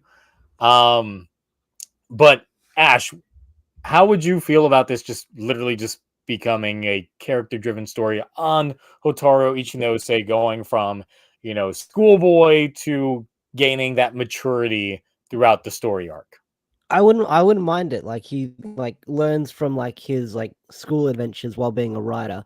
Because I feel like if he's in high school, did he wait? Like I said, I can't remember most of the press conference. Is he just starting high school? He's a second year in high school. Okay. Which I'm like, damn. I don't know how Japan works, but I'm guessing that like maybe in the finale he ends up going to college, or you've also got like usually writer sort of coincides with like real world stuff when it's airing, so you get the Christmas episode and the New Year's episode. Don't know how Japan's school time works, but I'm wondering if in the finale, or maybe like the epilogue movie, it ends with him going to college and he's sort of having that coming of age story. Now, the thing for me that I was kind of predicting is, given that technically his actor is older than the character that he's playing, they could possibly do a literal time skip, like mid-season, and actually go to like either the next year of school, or even like whatever would be the equivalent of senior year. He's 17, so he would be in his final year of school. The thing is, during the press conference, they said that he was in a second year in high school. Second year at 17? Usually, yeah, exactly. That's what's weird about it. Okay. Usually 17 is like, last year. Okay. Yeah, exactly. So that's why that's a little bit awkward in terms of like what I got from the press conference was just where he is in his educational level versus his age that he's playing on there. But I would welcome a proper, time skip. I was thinking something similar to, say, Fire Emblem 3 Houses. Maybe shit goes down halfway through. We get like a time skip and it's like out of school and it's all like grim dark and shit like that. Worlds falling apart. To escape that school setting no matter what. I do absolutely. Like when I played Fire Emblem 3 Houses, I was just like, just get to the time skip already. I understand I'm trying to like make these bonds with folks, but it's hard. Like, just let shit go down. Then shit goes down. And I'm like, this is amazing. This is great. It's beautiful. When do we get that in Gotchard? We don't. I guess I'm gonna go back in time and rob myself. Oh, but what if you turn out to like it? What if it's good? Because I'm going at this with such low expectations, it can possibly only go up. That is true. I mean, I just don't. The other thing that like rubs me the wrong way is the amount of like suits and potential toys that they're gonna throw at us at once. Yeah. And I hate the gun. Like I absolutely hate the gun. Like I Oh, don't the like it. gun's Oh, yeah. fucking terrible. I hate it. Oh, it's the It worst. shoots out cards. But other than that, like story aside, like not story, but like the forms aside, I'm actually kind of interested to see how Reiwa takes like this kind of story on because like, Yeah. there's potential here, and I'm down for it if they can do a good job telling the story. Gotchard seems to be a lighthearted series compared to Geats and Revice. That moment when you find out that the plot twist is that Hotaro has been the Philosopher's Stone the whole time. Yeah, Fuck. and that he was created for the deaths of thousands. Yep. He is the original souls of all the Kemi cards, which is why he's trying to befriend them. So he can absorb as them penance. As penance.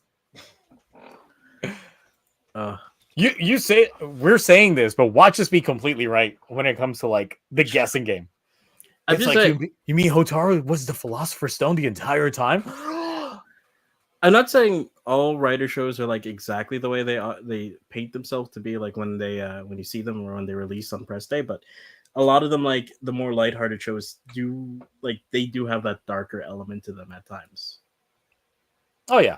Heck, in Force 8, spoilers, the main character actually gets killed. He just dies. Graf says it's the girl that's going to be the Philosopher's Stone. Oh. I could see that. I can see anybody in the cast being the Philosopher's Stone. Could be. Anyone going to be a homunculus, you think? I mean, it might. I think Rin, the main girl, might be a hermit just because her dad is the legendary alchemist. Ooh. Maybe we might have. Okay, let's just start going into like rampant speculation when it comes to Gotchard. Oh god. Because I mean, that's all we really got for like a couple weeks. All right, I'm just gonna lay this theory out there. Her dad, in his attempt to bring back his dead daughter, I know it sounds familiar. It sounds kind of familiar. Just a bit. Just a bit. Instead, he makes a shell of his daughter, but he doesn't feel it's the same thing. So he instead goes to find an alternate method to bring back his daughter, which is why Rin is a homunculus. Ooh. Nice theory there. Yep. You got one, Ash? No, I got nothing. I got one for you. I think the main character is the homunculus or Philosopher's Stone because the mom couldn't conceive a child or anything. So the dad, he went on a journey to like find the legendary milk Kemi card. He went out to get milk. The milk and cigarette Kemi card. You know what I mean? Man, the sequel to Milk with the Homies is about to hit different. That shit, that CD album's about to be fire. God. Genta Ikarashi and Hotaro's daddy in Milk with the Kemis. Milk with the Kemis. But it could be anything, honestly. I don't know. There's like they're pushing like that small little bit of family aspect to the show, which obviously they didn't revise. So I'm kind of curious what their intent with that is. Well, the thing is, so they kind of allude in the trailer that Spanner is related to Rin in some way, shape, or form. Mm. And the thing is, it's like, what if Spanner is just a younger version of her dad? So he is a homunculus in himself that was made to guard Rin the entire time, which is why he's still hanging around in high school, even though he graduated. That was like a funny because like my initial thought was I thought like Spanner was her dad, but he de-aged himself or like in some way. It could be a possibility. That could be our Zero Nose situation, since of course Zero Nose, spoiler alert for those that didn't watch Deno, was technically an older guy that we never see. We never see the actor that actually plays him. But Zero Nose is the younger version of him, and he's essentially trying to, he's burning through his memories in a way, and then later on he burns through others' memories of himself, in terms of just trying to make sure that his future wife and mother of his daughter actually, gets to Yeah. So it's like there's a lot of different possibilities here. Like the spanner argument can go multiple different ways when it comes to how that ends up playing out. The worst thing is, imagine if we're all just wrong. He's just some delinquent upper like classman. So they teased us in the trailer with that slow motion. Like, For nothing. I mean, hey, listen, remember Evil Iki? that was in the opening. That's different. That was different. Now watch that entire scene that we saw in that trailer be in the opening. Then I'll be like, okay. Hold on there. I don't know. They could be cooking. I mean, look at Yuya Takahashi's great cooking with Ace being in barbed wire in the opening. He teased that shit since episode 2. I'm just saying. And then we got it. Like, that man was cooking for like 40 straight episodes. That man was just lighting that fire. He was straight up incinerating that bitch. This may sound me, but I need these next 3 weeks to like fly by. I need those next 3 weeks of Geats to just go. I still have to make reviews for all those episodes. I'm gonna end up watching all those episodes bare minimum 3 times, and then bare maximum 7 times each. Exactly. I can't wait for you to get to that one episode. I'm guessing I'm not even gonna say it's like the next episode. I think probably the episode after that or the finale. That it's gonna break you, and you're just gonna like, all right, I'm done. I'm done with This last week's episode was technically that episode, but I was like, I got to keep doing it. That's why I was like, all right, it's time to kill off Galaxy Blade. Let's do it. Mm-hmm.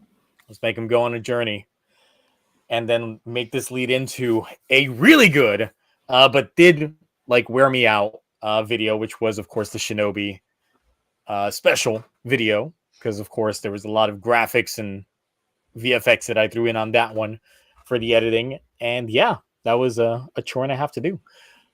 But back to some more Gotchard speculation. What do you think the Three Sisters of Darkness's whole thing is? I like I said, I think they're like the 3 fates. You know what I mean? So because of like explain that for the class, for me and Ash that don't know who the fuck those are. So have you guys ever played God of War? No. Okay. Ages ago, I never finished it. Did you ever play the third? Wait, which God of War? Which God of War? Like Specifically the the third one. Yeah, the original. No, I never played that one. Okay, great. You've never seen that fight scene. All right. Well, mutilation aside, so the 3 fates are the people that weave destiny and fate, essentially. So there is a huge difference between destiny and fate. I'll talk about that later. But main thing is they represent the 3 different stages of time in someone's life. Like there's the elder age, your middle like area in time, and then obviously your younger self and like the past, present, future, and all that stuff. And all their job is to weave fate and make it follow their plan and overarching like timeline, so to speak. So I'm thinking like maybe these 3 sisters of darkness or something similar, and like maybe something the main character is either doing or something someone has done has changed or altered like their plan for like the future and time, and they have to like fix it and fix it by getting rid of some of them. But then why are they addressed with like Egyptian style garb? No freaking idea. Well, they're fates. There's different versions. Like there's an Egyptian version. There's technically like there's a Roman version, and then there's also a version that's Norse. But they all have different names. I don't remember what the Egyptian versions are. Well, look, so for some folks, Crazy Orb said they want to bring back their dad, which is the final villain. Birds of the End said the Sisters of Fate suck. Let's see. Mime says they might be going to destroy Gotchard's universe because Gotchard isn't meant to exist in the Kamen Rider universe. Look, I swear, like Geats is probably going to end with him like remaking the universe, and that's going to be Gotchard's world, and that's no.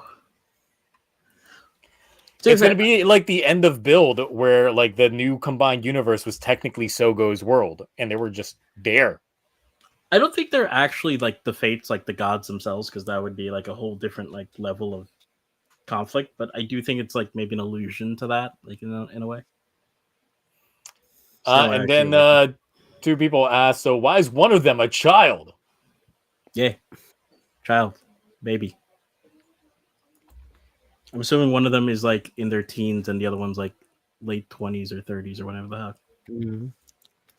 I mean, in terms of actors, obviously not. Because the two other actresses are in their 20s. Mm. Like they're going in like not really reverse order. So like the youngest actress is like the oldest sister. The oldest actress is like the middle child, and then the middle actress is the youngest child. It's yeah. Oh, okay. Graf says they are actually Hotaro's dad's kids. So they're Hotaro's sisters. It's weird. Interesting. That's a theory for sure. Let's see. I haven't seen Shazam 2, but since they used original villains that weren't part of the DC comics, I have no idea about the villains that are in Shazam 2. Where they said that the middle child will be the final villain, like in Shazam 2. Oh, wait, are you saying that the middle kid from the Shazam family is the villain of Shazam? Oh my god, I just got spoiled. I didn't even know that. Damn. Let's see. What are your thoughts on Gotchard was gonna be Agito 2? How would it be Agito 2? Like the way Agito works is that essentially it deals with human evolution and a natural human evolution that kind of circumvents God. It plays out like a JRPG type thing where God's like, you're not supposed to grow past me. So let me kill any single one of y'all that look like you're about to outdo me. Because, it's only right when y'all are weaker than me. That type of thing. So Agito was a natural evolution. Gills was an imperfect evolution. And G3 was just Mecha Kuga. It's like you had the biological evolution, the mechanical one with like technology and all that stuff, and the mysticism of Agito or whatever it is. I did see on the Toei production site where they did say that in the production team they were calling it Agito 2. The only reason why they were calling it Agito 2 was because in the first episode of Agito, when Shoichi rolls up, all you see is the flashlight belt. That's all you see. You don't even see him. You just see the flashlight belt. And then he transforms. So in their thought process, when you first see Gotchard, you're just going to see the sparkles. You're just going to see the reflections of the sparkles as he shows up to the scene.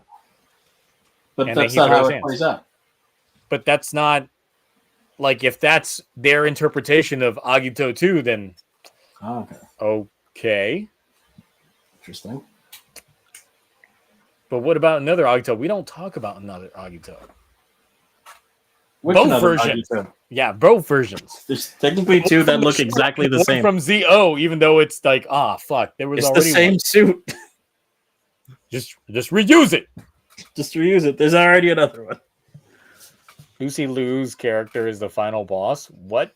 Oh, Lucy Liu. She's that very attractive actress from back. No, I know who Lucy Liu is. Oh, okay. No one talks about another Agito. See another Agito.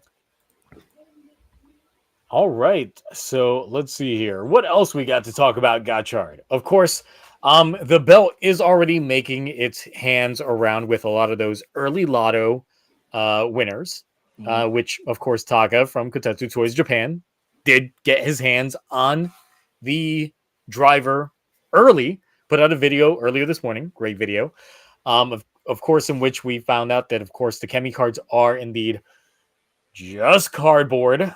They're not plastic in any way. They are completely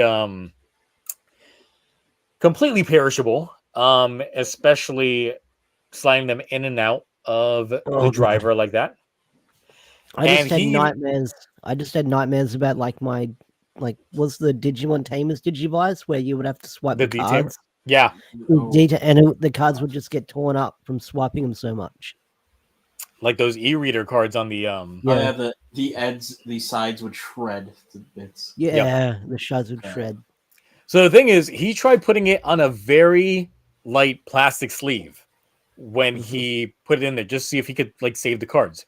Now the thing is, the reader did read the card, but the problem is when he tried pushing it together, the card would not push in. And then when he tried taking it out, it was a nightmare for him to take the card back out of the driver. So it's not even sleeve safe. So it's pretty much like, yeah, they expect you to have dupes, trips, and quads of these cards because you're gonna fuck them up with a lot of use. Damn, that's not cool. Like, you can't even use the driver whenever you want. There's like a price to it. Like, you got to be very careful with it. And the thing is like, yeah, they definitely know what they're doing. They're betting on kids fucking up their cards, and then their parents going like, oh, well, now I got to get you another booster pack or two until you get the cards that you just lost. And meanwhile, Toei and Bandai on the other side are like, good. Make them less quality next time. Even Yep. less quality. Paper mache. Or what's a weaker material than that? Weaker than paper? Whew, Weaker than paper mache. Jesus Christ. Toilet Just paper? make them combust after one use. Yeah. No. We had the Gotchard drivers now function like the Kamen Rider Zane. No, so the thing is, it's like when it comes to the driver, we already know that it's going to have some sort of additional add-on that goes on the top, like the hazard trigger from Build. Now, my thought process is, what if they actually add a shredder Paper shredder to the top. to the very top, where you put it in and it shreds your cards? And your driver will still read them because it'll line them up perfectly to go in there. But once you pull them back up, they gone. They are gone. Oh, so in lore of the show, he's killing and sacrificing a Kemi to use the. Yes, absolutely. Oh god. And that's another reason why they're like, yeah, buy these booster packs. You just lost that card to make these cool sounds. Well, just buy extras. Buy another one. I feel sorry for the kid that tries like a super like secret rare like Rider Legend card that they've only got one of. And it's just like, oh man, I'm gonna try this one with this new trigger card.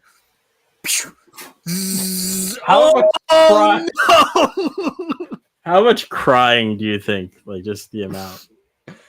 No, actually, I just thought about something. Like, I don't know how thick the cards are, but what if they like don't align properly in the driver and they?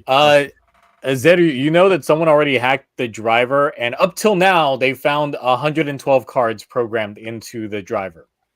Oh, okay. Oh, so even though there is 101 cards in the show, we know there's more already from hacking the driver. I assume like Legend Rider stuff, right? No, actually, just other cards that weren't on the listings that weren't Legend Riders. That's gonna be interesting. Yep.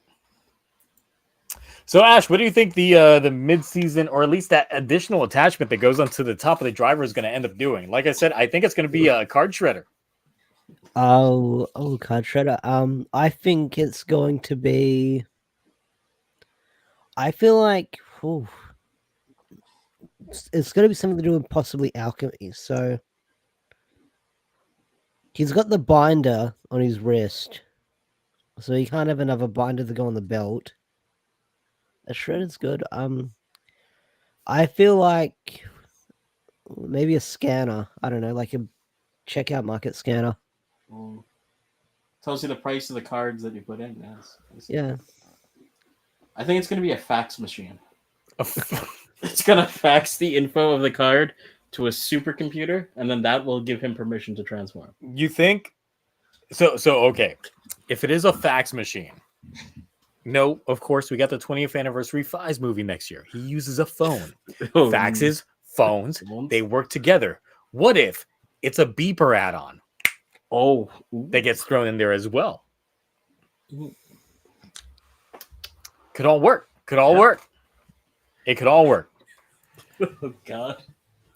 Now the thing is, while thinking of this, of course we know that one of the villains is a 9-year-old girl. What happens if the villain squad suddenly introduces a dog to the brigade?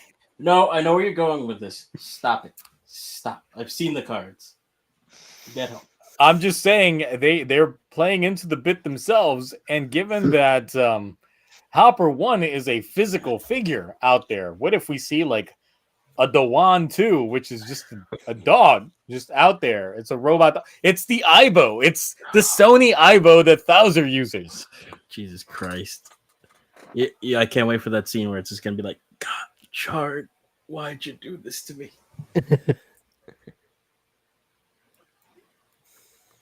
It'd be a 10 out of 10 show. If it did that, I would say this show. I would be like, okay, this is probably peak Reiwo right here. We're not going to get any better than this. This is it. This is going to be the moment. This is what we needed. For those not understanding the context, watch Full Metal Alchemist. Either Full Metal Alchemist or Full Metal Alchemist Brotherhood. But you probably get more meaty bits watching original FMA than Brotherhood. Although I will say this. Fred, if you're thinking it's a lighthearted shonen show. Oh, boy. I mean, look, episode 1 just tells you enough already. They try reviving their mom. It doesn't go so good. And yeah.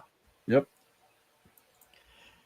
Though, of course, in a parallel timeline, besides Gotchard, we could have ended up with, if it would load up, of course, here in a moment, maybe, quizá, no sé, estoy esperando. Where is it? Pause. Hold on. Wait. They're holding the drinks. Keiwa out here. He's sticking his tongue out. He's waiting. He's making fun of us. Yep, he's out here. Maximum Keiwa energy. When was that picture taken? Like, I don't even remember that episode. It's not in an episode. Oh, it's not? What is that from? It's in one of the Oricon interviews that he does. Oh, Jesus Christ. Let me try this again. It's been very wonky recently when it comes to trying to get shit up. That's what Keiwa said. We could have gotten Thouser and Pals. Oh my God, Thouser and Pals. In an alternate timeline, instead of Gotchard, we could have just gotten Thouser and Pals. Him with so many other Sony Aibos in memory of his original pet dog. R.I.P. Definitely the deepest of lores, but sadly we don't exist in that timeline. We live in a separate timeline, which has Gotchard instead. I did like Thouser's character for most of the show. I did as well until they redeemed his character. No, like there are villains. I feel like you got to remember, like some villains just should be villains. You know what I mean? Like, imagine they redeem Miraculous. I would not feel great about that. No, they can't do it. They really shouldn't. Oh, you got one. You got a super chat. Let's see.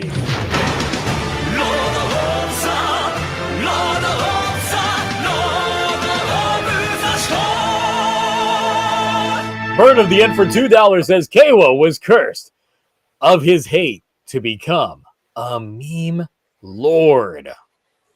Was cured of his hate. Yeah. Oh, I mean, if you call this cured, is this cured enough for you? How cured we talking? Cloudy, you're gonna be Keiwa for a while now. Now speak as a Keiwa. No, I refuse in every way, shape, and form. Redeem Keiwa with a sentence or less.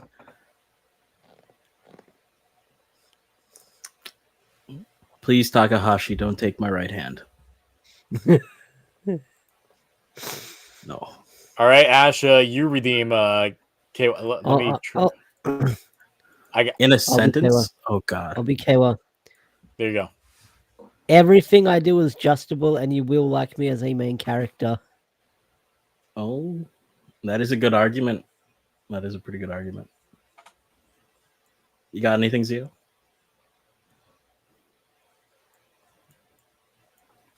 Hi, my name is Sakurai Keiwa, and I think my sister is the best girl ever. Oh, Everything God. I did is for my sister. The voice cracked. Oh, God.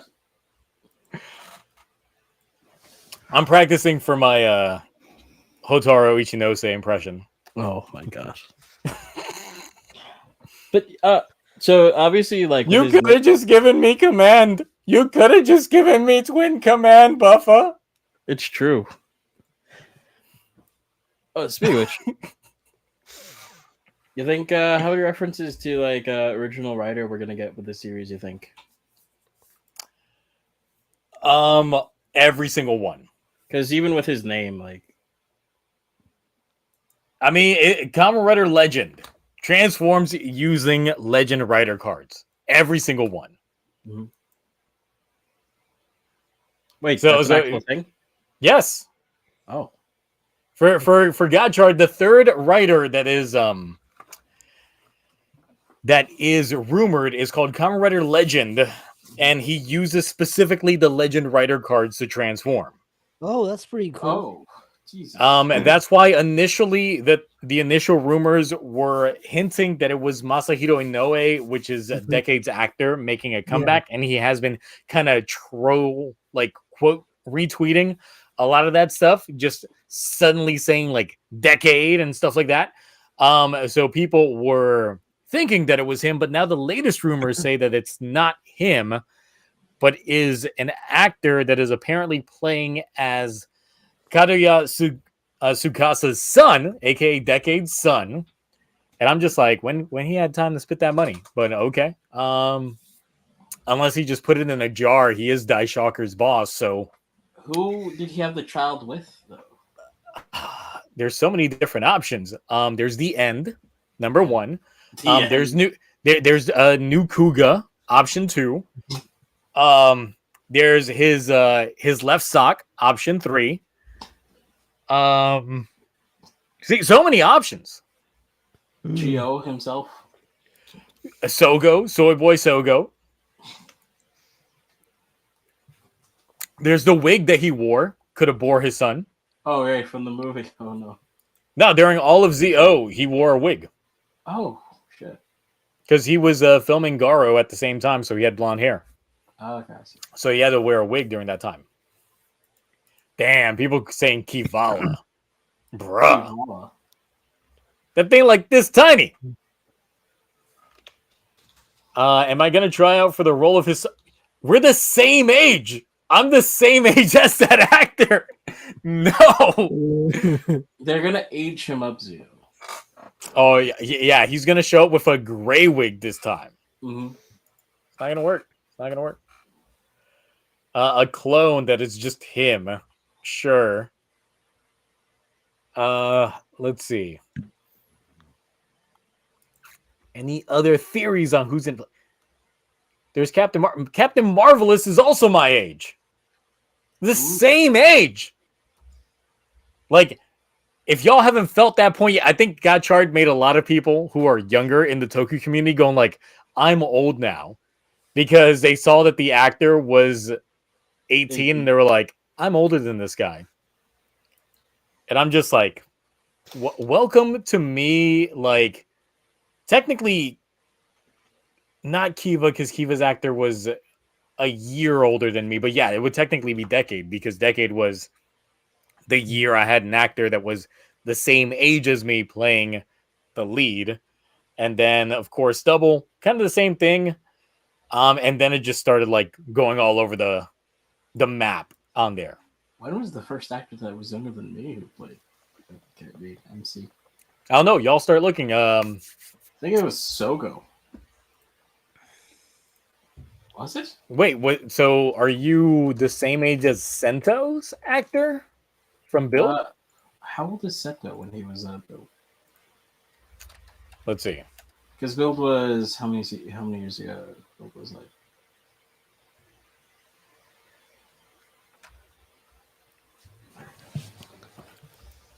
All right. So the actor for Sento was born in 94. Oh, Oh, okay. He is the same age as me. That's great.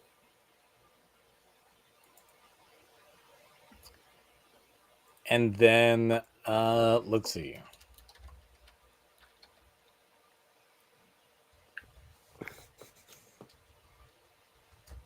How about you, Ash? What's your year writer? Which writer do you share a birth year with? I'm 1991, so there might be a couple. Geats. Not Geats. I'm just bringing. Oh no, the wiki. Geats ones are way fucking younger than you. What? No. It's just my go-to for the wiki. Because I'm usually on it to get information. If I type in 1991, what will come up? Is there like a list of like what writers? Do I just go through like the wiki and click on all the? I mean, you could just look up their birthdays and then see like which one had a birthday of 91. Let's see, because even Shinnosuke's actor from Drive, born 93. Damn.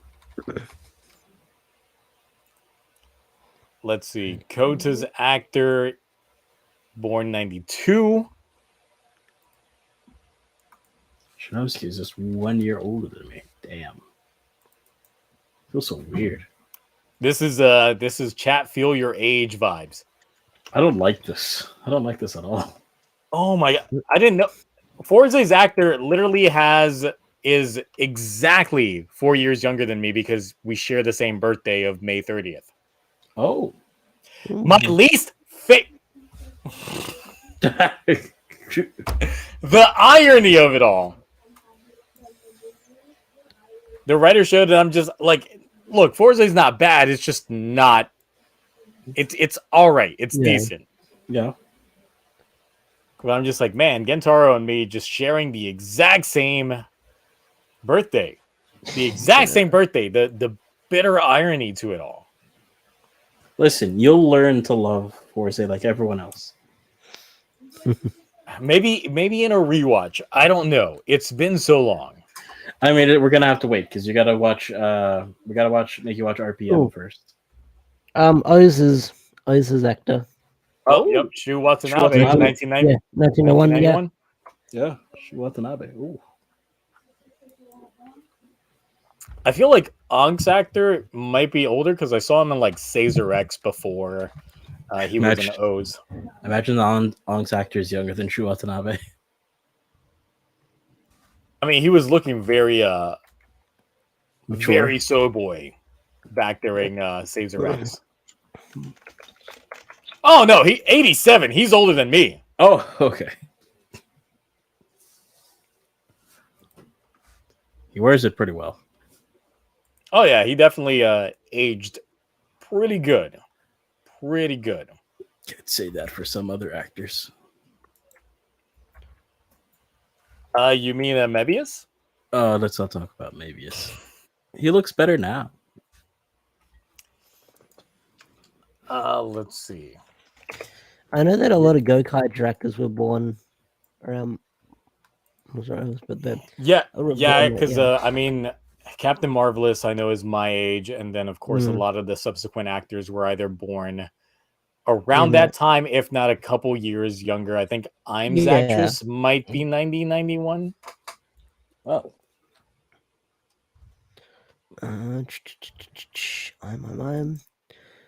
Yeah, she's April 4th, 1991. Oh, see? Got it. Wow. Now look up Best Girl Luca Milfi. 1992, just looked at it. And then became a voice actress right after. Yeah, because she was also the voice of Raptor in Q Ranger. Keiwa is a year older than who? What does that say? Let's see. Apparently, Keiwa is a year older than Ace. Yes. Oh, okay. In the context of the show, Keiwa is older than Ace by a year. Except for the fact, Ace is like a bajillion. He's got that old soul. Got that old soul. I mean, how old are they in comparatively when it comes to... This is how we kill an extra, hour, is just looking up ages. Oh, God. Oh, man, shoot. he was actor born 2001. Oh, Ash, I got a question for you, by the way. Yeah. Being as you are the Power Rangers man, fellow Power Rangers person, how well do you think Zio's going to handle when I force him to watch RPM? I think he'll enjoy the first episode or the first couple of episodes. I guess around when I'll just say the change happens, or a change happens. But those first like 16 episodes are pretty good. Okay. I think 16. Now I hear that their version of the Go On Wings are just as insufferable as the Go On Wings from KingOhger. No, they're more entertainable. They're more enjoyable. Once we get to their backstory, I think. Yeah. Oh, the Gotchard wings, you mean gold and silver? You mean Gem and Gemma? Yeah. So it looks like in real life, Kayla's actor is also a year older than Ace's actor. Yeah. Someone said Graph said Neon. Yeah, I think Neon's actress turned 18 a couple days into filming. Yeah, so Neon's actress was 17 when they started filming, 18 once the production started. Well, once the shows started going into play. So, yeah. Mm. It was like a couple weeks in, right?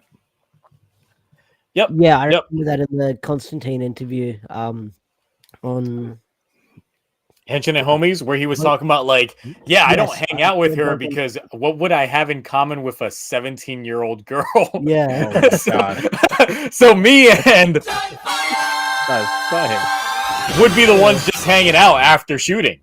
Jesus Christ. So it's just like it would have made sense. Yeah. I'm so sorry that I fumbled on the Henshins and Homies names. Just blah. I mean, that was the birth of Kevin, was it not? Yes.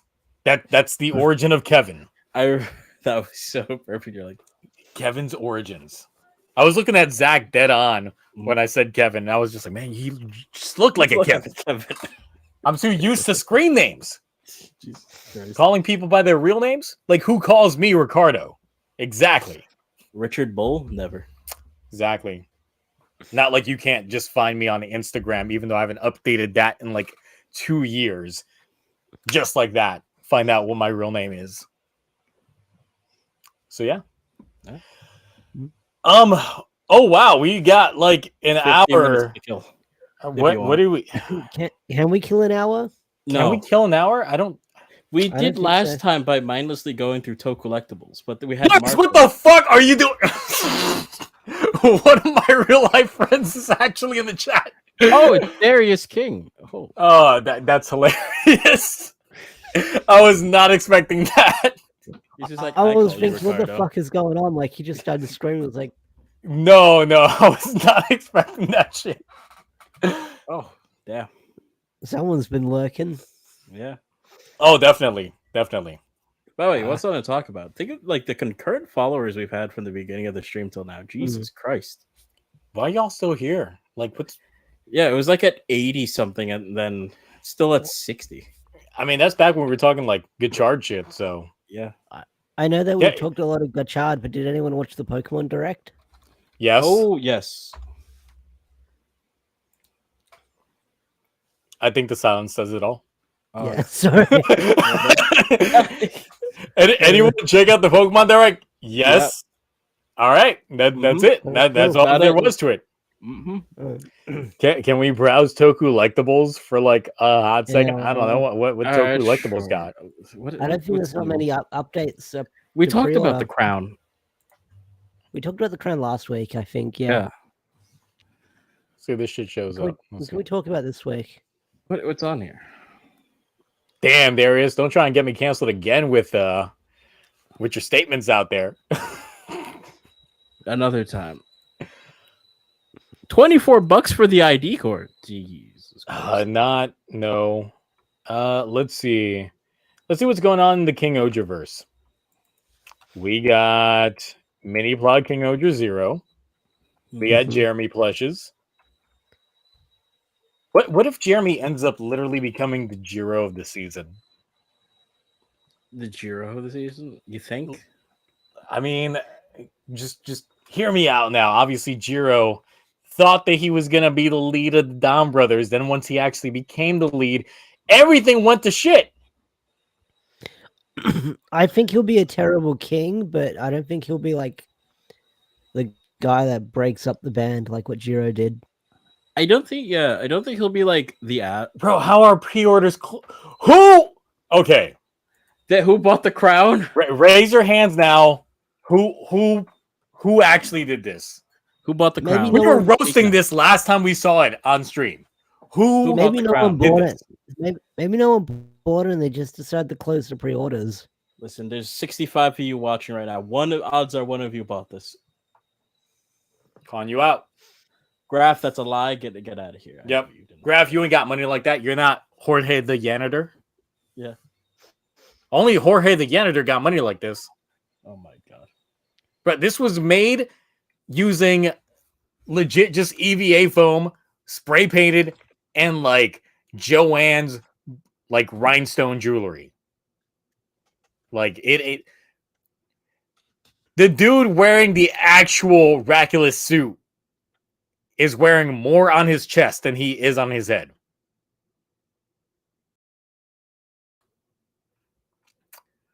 Oh, okay. You can Photoshop those receipts all you want. That ain't gonna be a thing. Even Kay was loving this stream right now because he's eating it all up. Speaking of eating it all up, you got God Kua, God Shoe, God Soul, Sparkle Edition. Who's gonna be eating that one up? Gira. Do you think we're gonna get the memorials announced anytime soon? No, not until the show's done. Yeah. Okay. Man. That's when we'll get Memorial Edition Crown Lance. Crown Lance. Mhm. We are not getting Memorial Edition Crown Lance. You know how Yes, big we that are. You know If how they big did that have to Memorial be?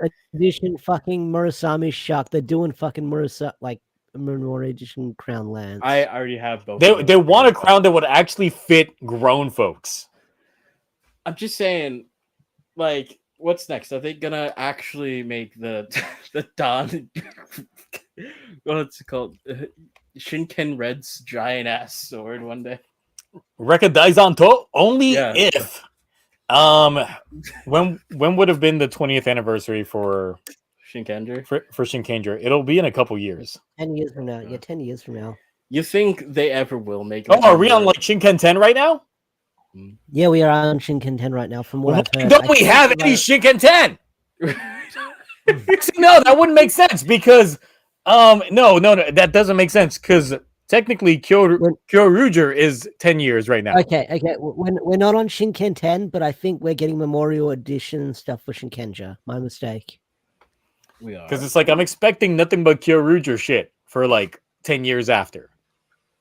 Mm. And I'm like, if Shinkenger was 10 years before, god damn, that makes me feel fucking old. Wow, that Raculus, the ring sold like crazy, apparently. Jeremy's when dumb was ring. Shinkenger? Let's see. Shinkenger 10 would have been 4 years ago. Oh. So it would be like Shinkenger 15. It's okay. He's still handling task. So we got 5 years, is what you're saying. Yeah, we got another 5 years. I like how they haven't made a Gotchard category, so we gotta literally search for Gotchard. Yeah. I mean, they made the website, so yeah. All right. Who's buying this gun for $70? Got it. I would I'm sooner. No. I'd buy the Murasame. Chat, anyone buying this gun? No? No? Look at it. It's a gun with a card. See, $70. it looks like one of those old water squirters. I know. Like it's so bad. It's so bad. Honestly, like the Gotchard toy line doesn't have me hyped at all. Like, I'm gonna get the cards, but I'm not gonna get any of this other shit. If they end up making some of these cards exclusive to the toys, Yeah. I'll be like, I guess I'm just fine without those cards. I don't need those cards. I'm perfectly fine without those cards. Because this tiny ass French sword thing shit. No. Not at all.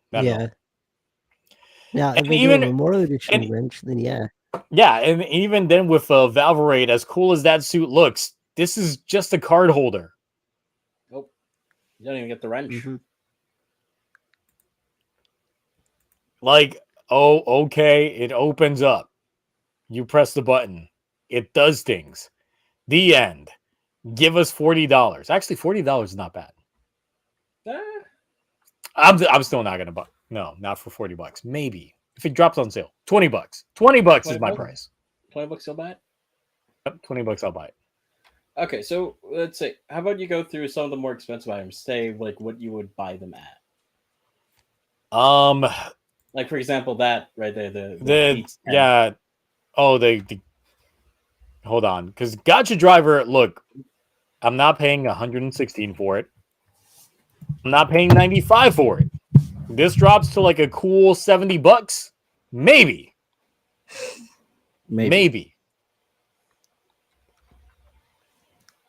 Hey, look. The X KingOhger on sale for 105. No.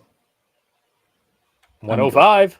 105. That's or you know, you can get Telebi-kun, get these exclusive Ride Chemi cards, different artworks for 3 cards already in circulation. $30. Mm-hmm. 3 cards for Yeah, that's $10 per card. I'm just like, I ain't paying. I have a one-of-a-kind Galaxy Blade card here.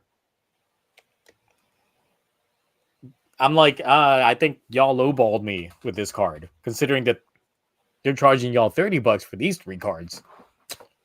Same. They got some good figure arts up. Like Mecha Frieza that splits in half. Oh, I remember seeing that with a friend earlier. I want that. And some like they're finally doing One Piece figure arts. Well, yeah, especially because of that new form that was announced. Yeah. Like they're doing Yamato and then they're doing Luffy. All right, Punk Jack fans, how many of you are going to buy this and then instantly throw away the Dapan like Sound ID core? I know who won't.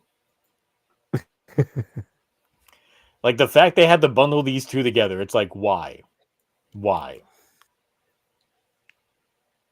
No one asked, but you didn't have to ask. We're going to give it to you anyway. You know what would have made more sense if they brought back like the dude from, I forgot what was his, Shiroi?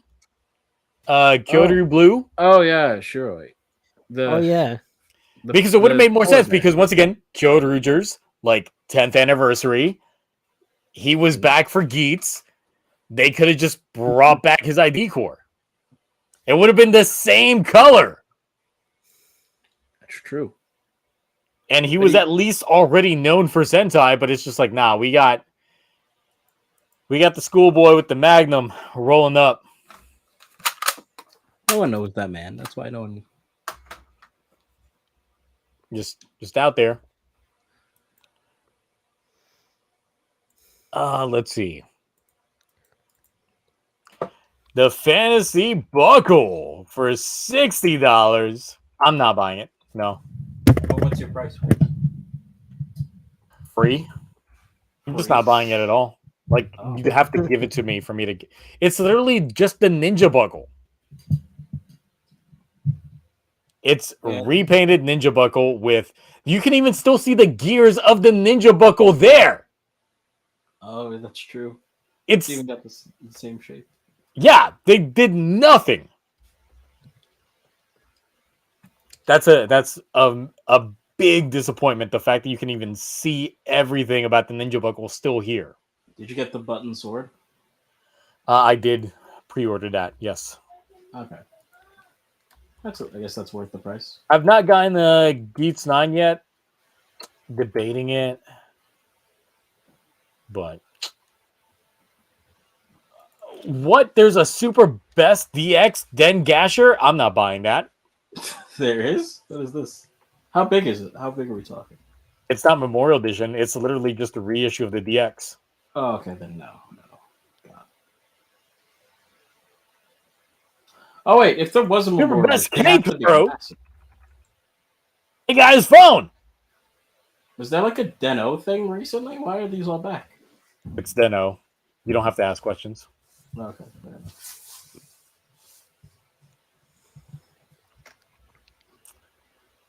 Premium DX Shinobi Raise Buckle. Once again, another retool of the Ninja Buckle.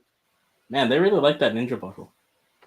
They like the spinning mechanic. Makes you wonder why they didn't make a collaboration with Beyblade. Oh, yeah, it's the Karatami competing company. They wouldn't do it. No. They would not do it. No. Meanwhile, yes, I did pre-order Bujin Sword. I got to get that button sword action going on. I think it actually looks pretty good for something. Well, the fact that it overlays the entire fucking driver, it looks like a driver in its own. Mm-hmm. So the fact that they had to change like the whole like Tanuki aspect in the middle to be like its own animated thing. Yeah. I think that was actually pretty good. I think out of all the new buckles we got, this is probably one of the better ones. Yeah, I just hate that the entire thing was super best sparkling rabbit. I'm gonna have to pre-order this. You really like that one? Yes, even though I'm not a Pepsi fan, I do like this bottle.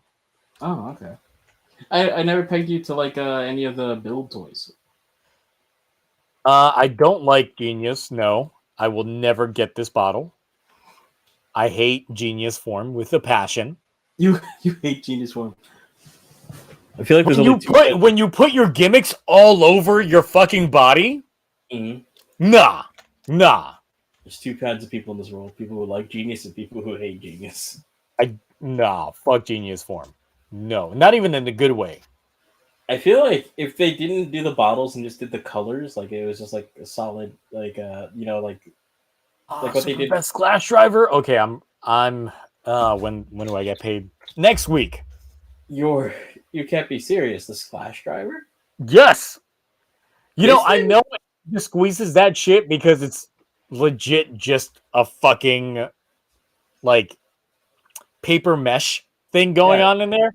But something about it just I'm surprised you like this. This is like one of the toys I absolutely hated when I saw it. No, I was hype about this shit. If the forms also sucked, at least in my opinion. I like Grease. If the Genesis driver from Gaim was available as well, I would pre-order the fuck out of that. Seriously? Make some soda. Yes. Hey, listen, the Genesis driver, that ain't bad. What about the Knuckle? Yeah. Magma Knuckle.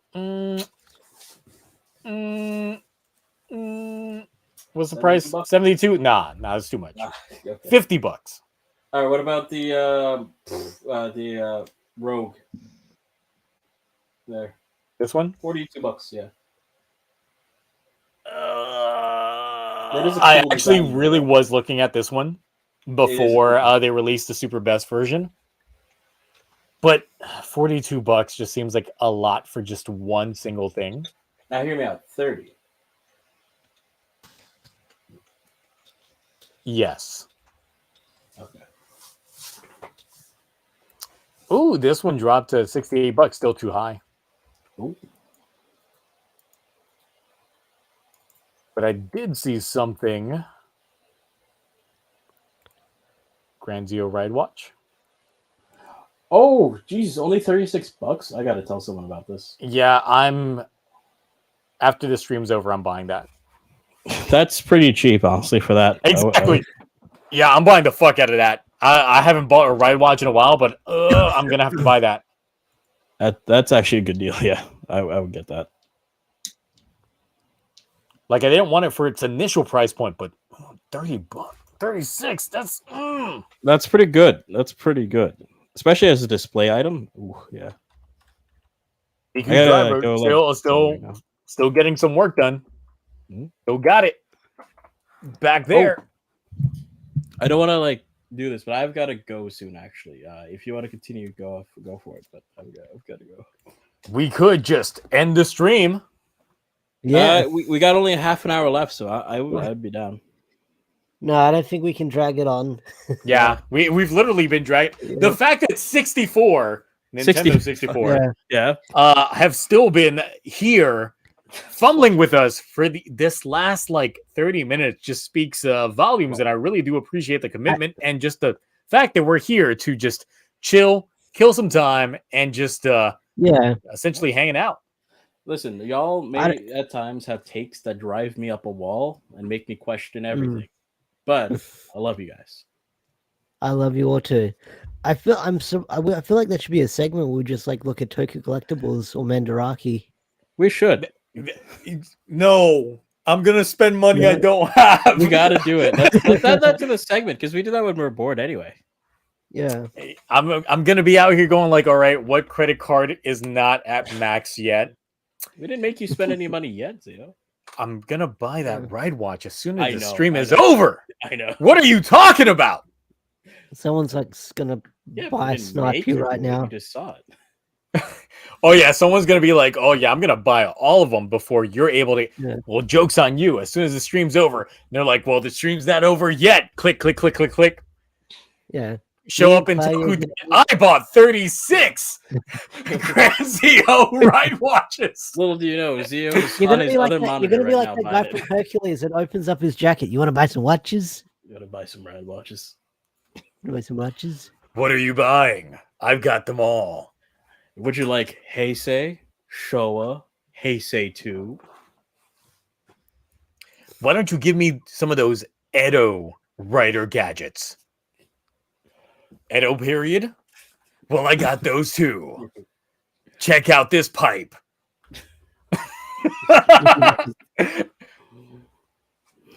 Edo period, Kamen Rider. Just be hitting different. Like Edo and Meiji period are like peak writer eras. People don't talk about Meiji and Edo period writer eras, but those were peak. Yeah, definitely. I wonder why. Those were amazing. There were wars going on. It was real as fuck. Hey, real as fuck. Edo Shinobi was he took lives, man. Look, there's one writer. I can't say their name like out loud because of YouTube algorithm, but all I could say is he wrote a plane. I believe Eminem made a pretty good album about that guy. Yeah. Yes, he did. Yes, he did. Anyway, Ash, where can people find you at? You can find me over at Deoxy360 on the YouTubes, the X's, the Instagrams, the whatevers people are using these days. I think there's another one coming. I don't know what it's about, but fucking whatever. I think that's one Angry Spaces lets you post like everything at the same time, so you don't have to copy and paste. But whatever's. Find me on Deoxy360.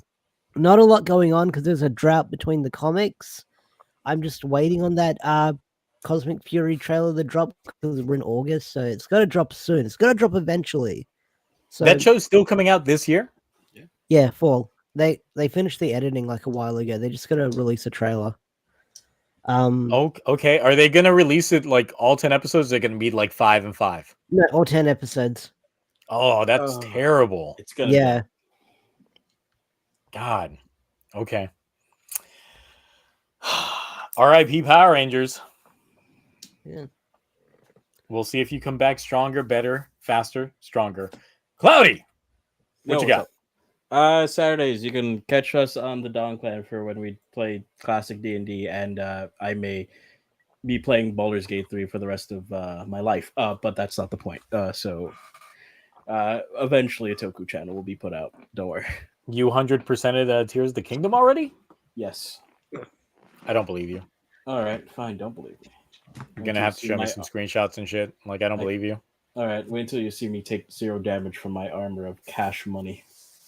Oh, okay. As you do all that. What do I got to promote? Well, there's the Discord that is in the link in the description below that no one seems to click on. That's there. That's been there. That's been there since the Revice reviews. That's what people don't realize. It's like the Discord invites have been there. I am actually someone who, even though has a Discord, runs a Discord, am actually active in my own Discord. Yeah. That's a fun fact because I know when some people promote Discords, it's like, yeah, it's my Discord. You rarely see that person there. I mean, no, how Cloudy knows me so well is he joined the Discord. I hang out on VC all the fucking time on Discord. I'm literally just there. It's great. Killing time. That's about his life. So amazing. Yes. Also, right, in 8 days for the people in the Discord, you know how we had the fanfic reading? We'll be doing a creepypasta reading on the 19th. So, yeah, if you already didn't have a reason to join the Discord because we're going to be doing that. You can listen to Sai read out some creepypastas, me, Lukeman, Cece, John, and a few others. So look out for that. But not me doing my Shaggy voice because we're not doing the Yaoi fan fictions anymore. So that's next month, actually. Okay, so we got creepypastas, we got Yaoi fan fictions. Get your fan fictions wherever you'll take them with all of these read-along stories going on.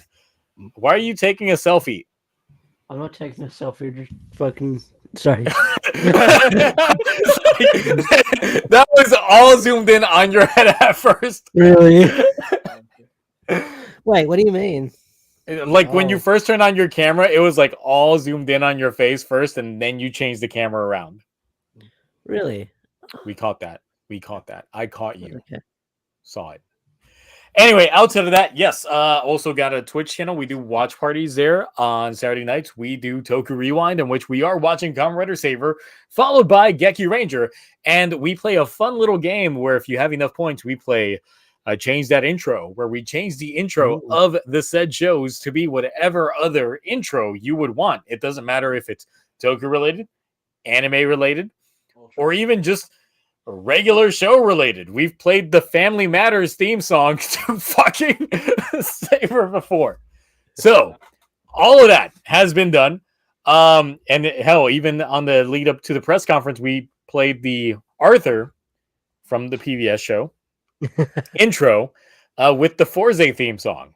So that was a thing. And then, of course, on Sunday nights, we, of course, watch Superhero Time. So we watch the latest episode of Kamen Rider, latest episode of Sentai, latest episode of Ultraman, and maybe something additional going on there. So, yeah, if you are curious to get my opinions firsthand when freshly watching an episode, those would be the chances to go ahead and do that. So, yes, that is the promo hour that we got. I guess Mark went long on his other live streams. I think it happened. Many pickles. Yeah. No, maybe he just drowned in pickles. We got to check on that man. Everybody, check on Mark after the stream. Just go to his latest video and just say like, "Is Geats good yet?" Are you alive? How many pickles, Mark? How many did you eat? Just all that. But yes, until next week, we'll catch you then. Bye.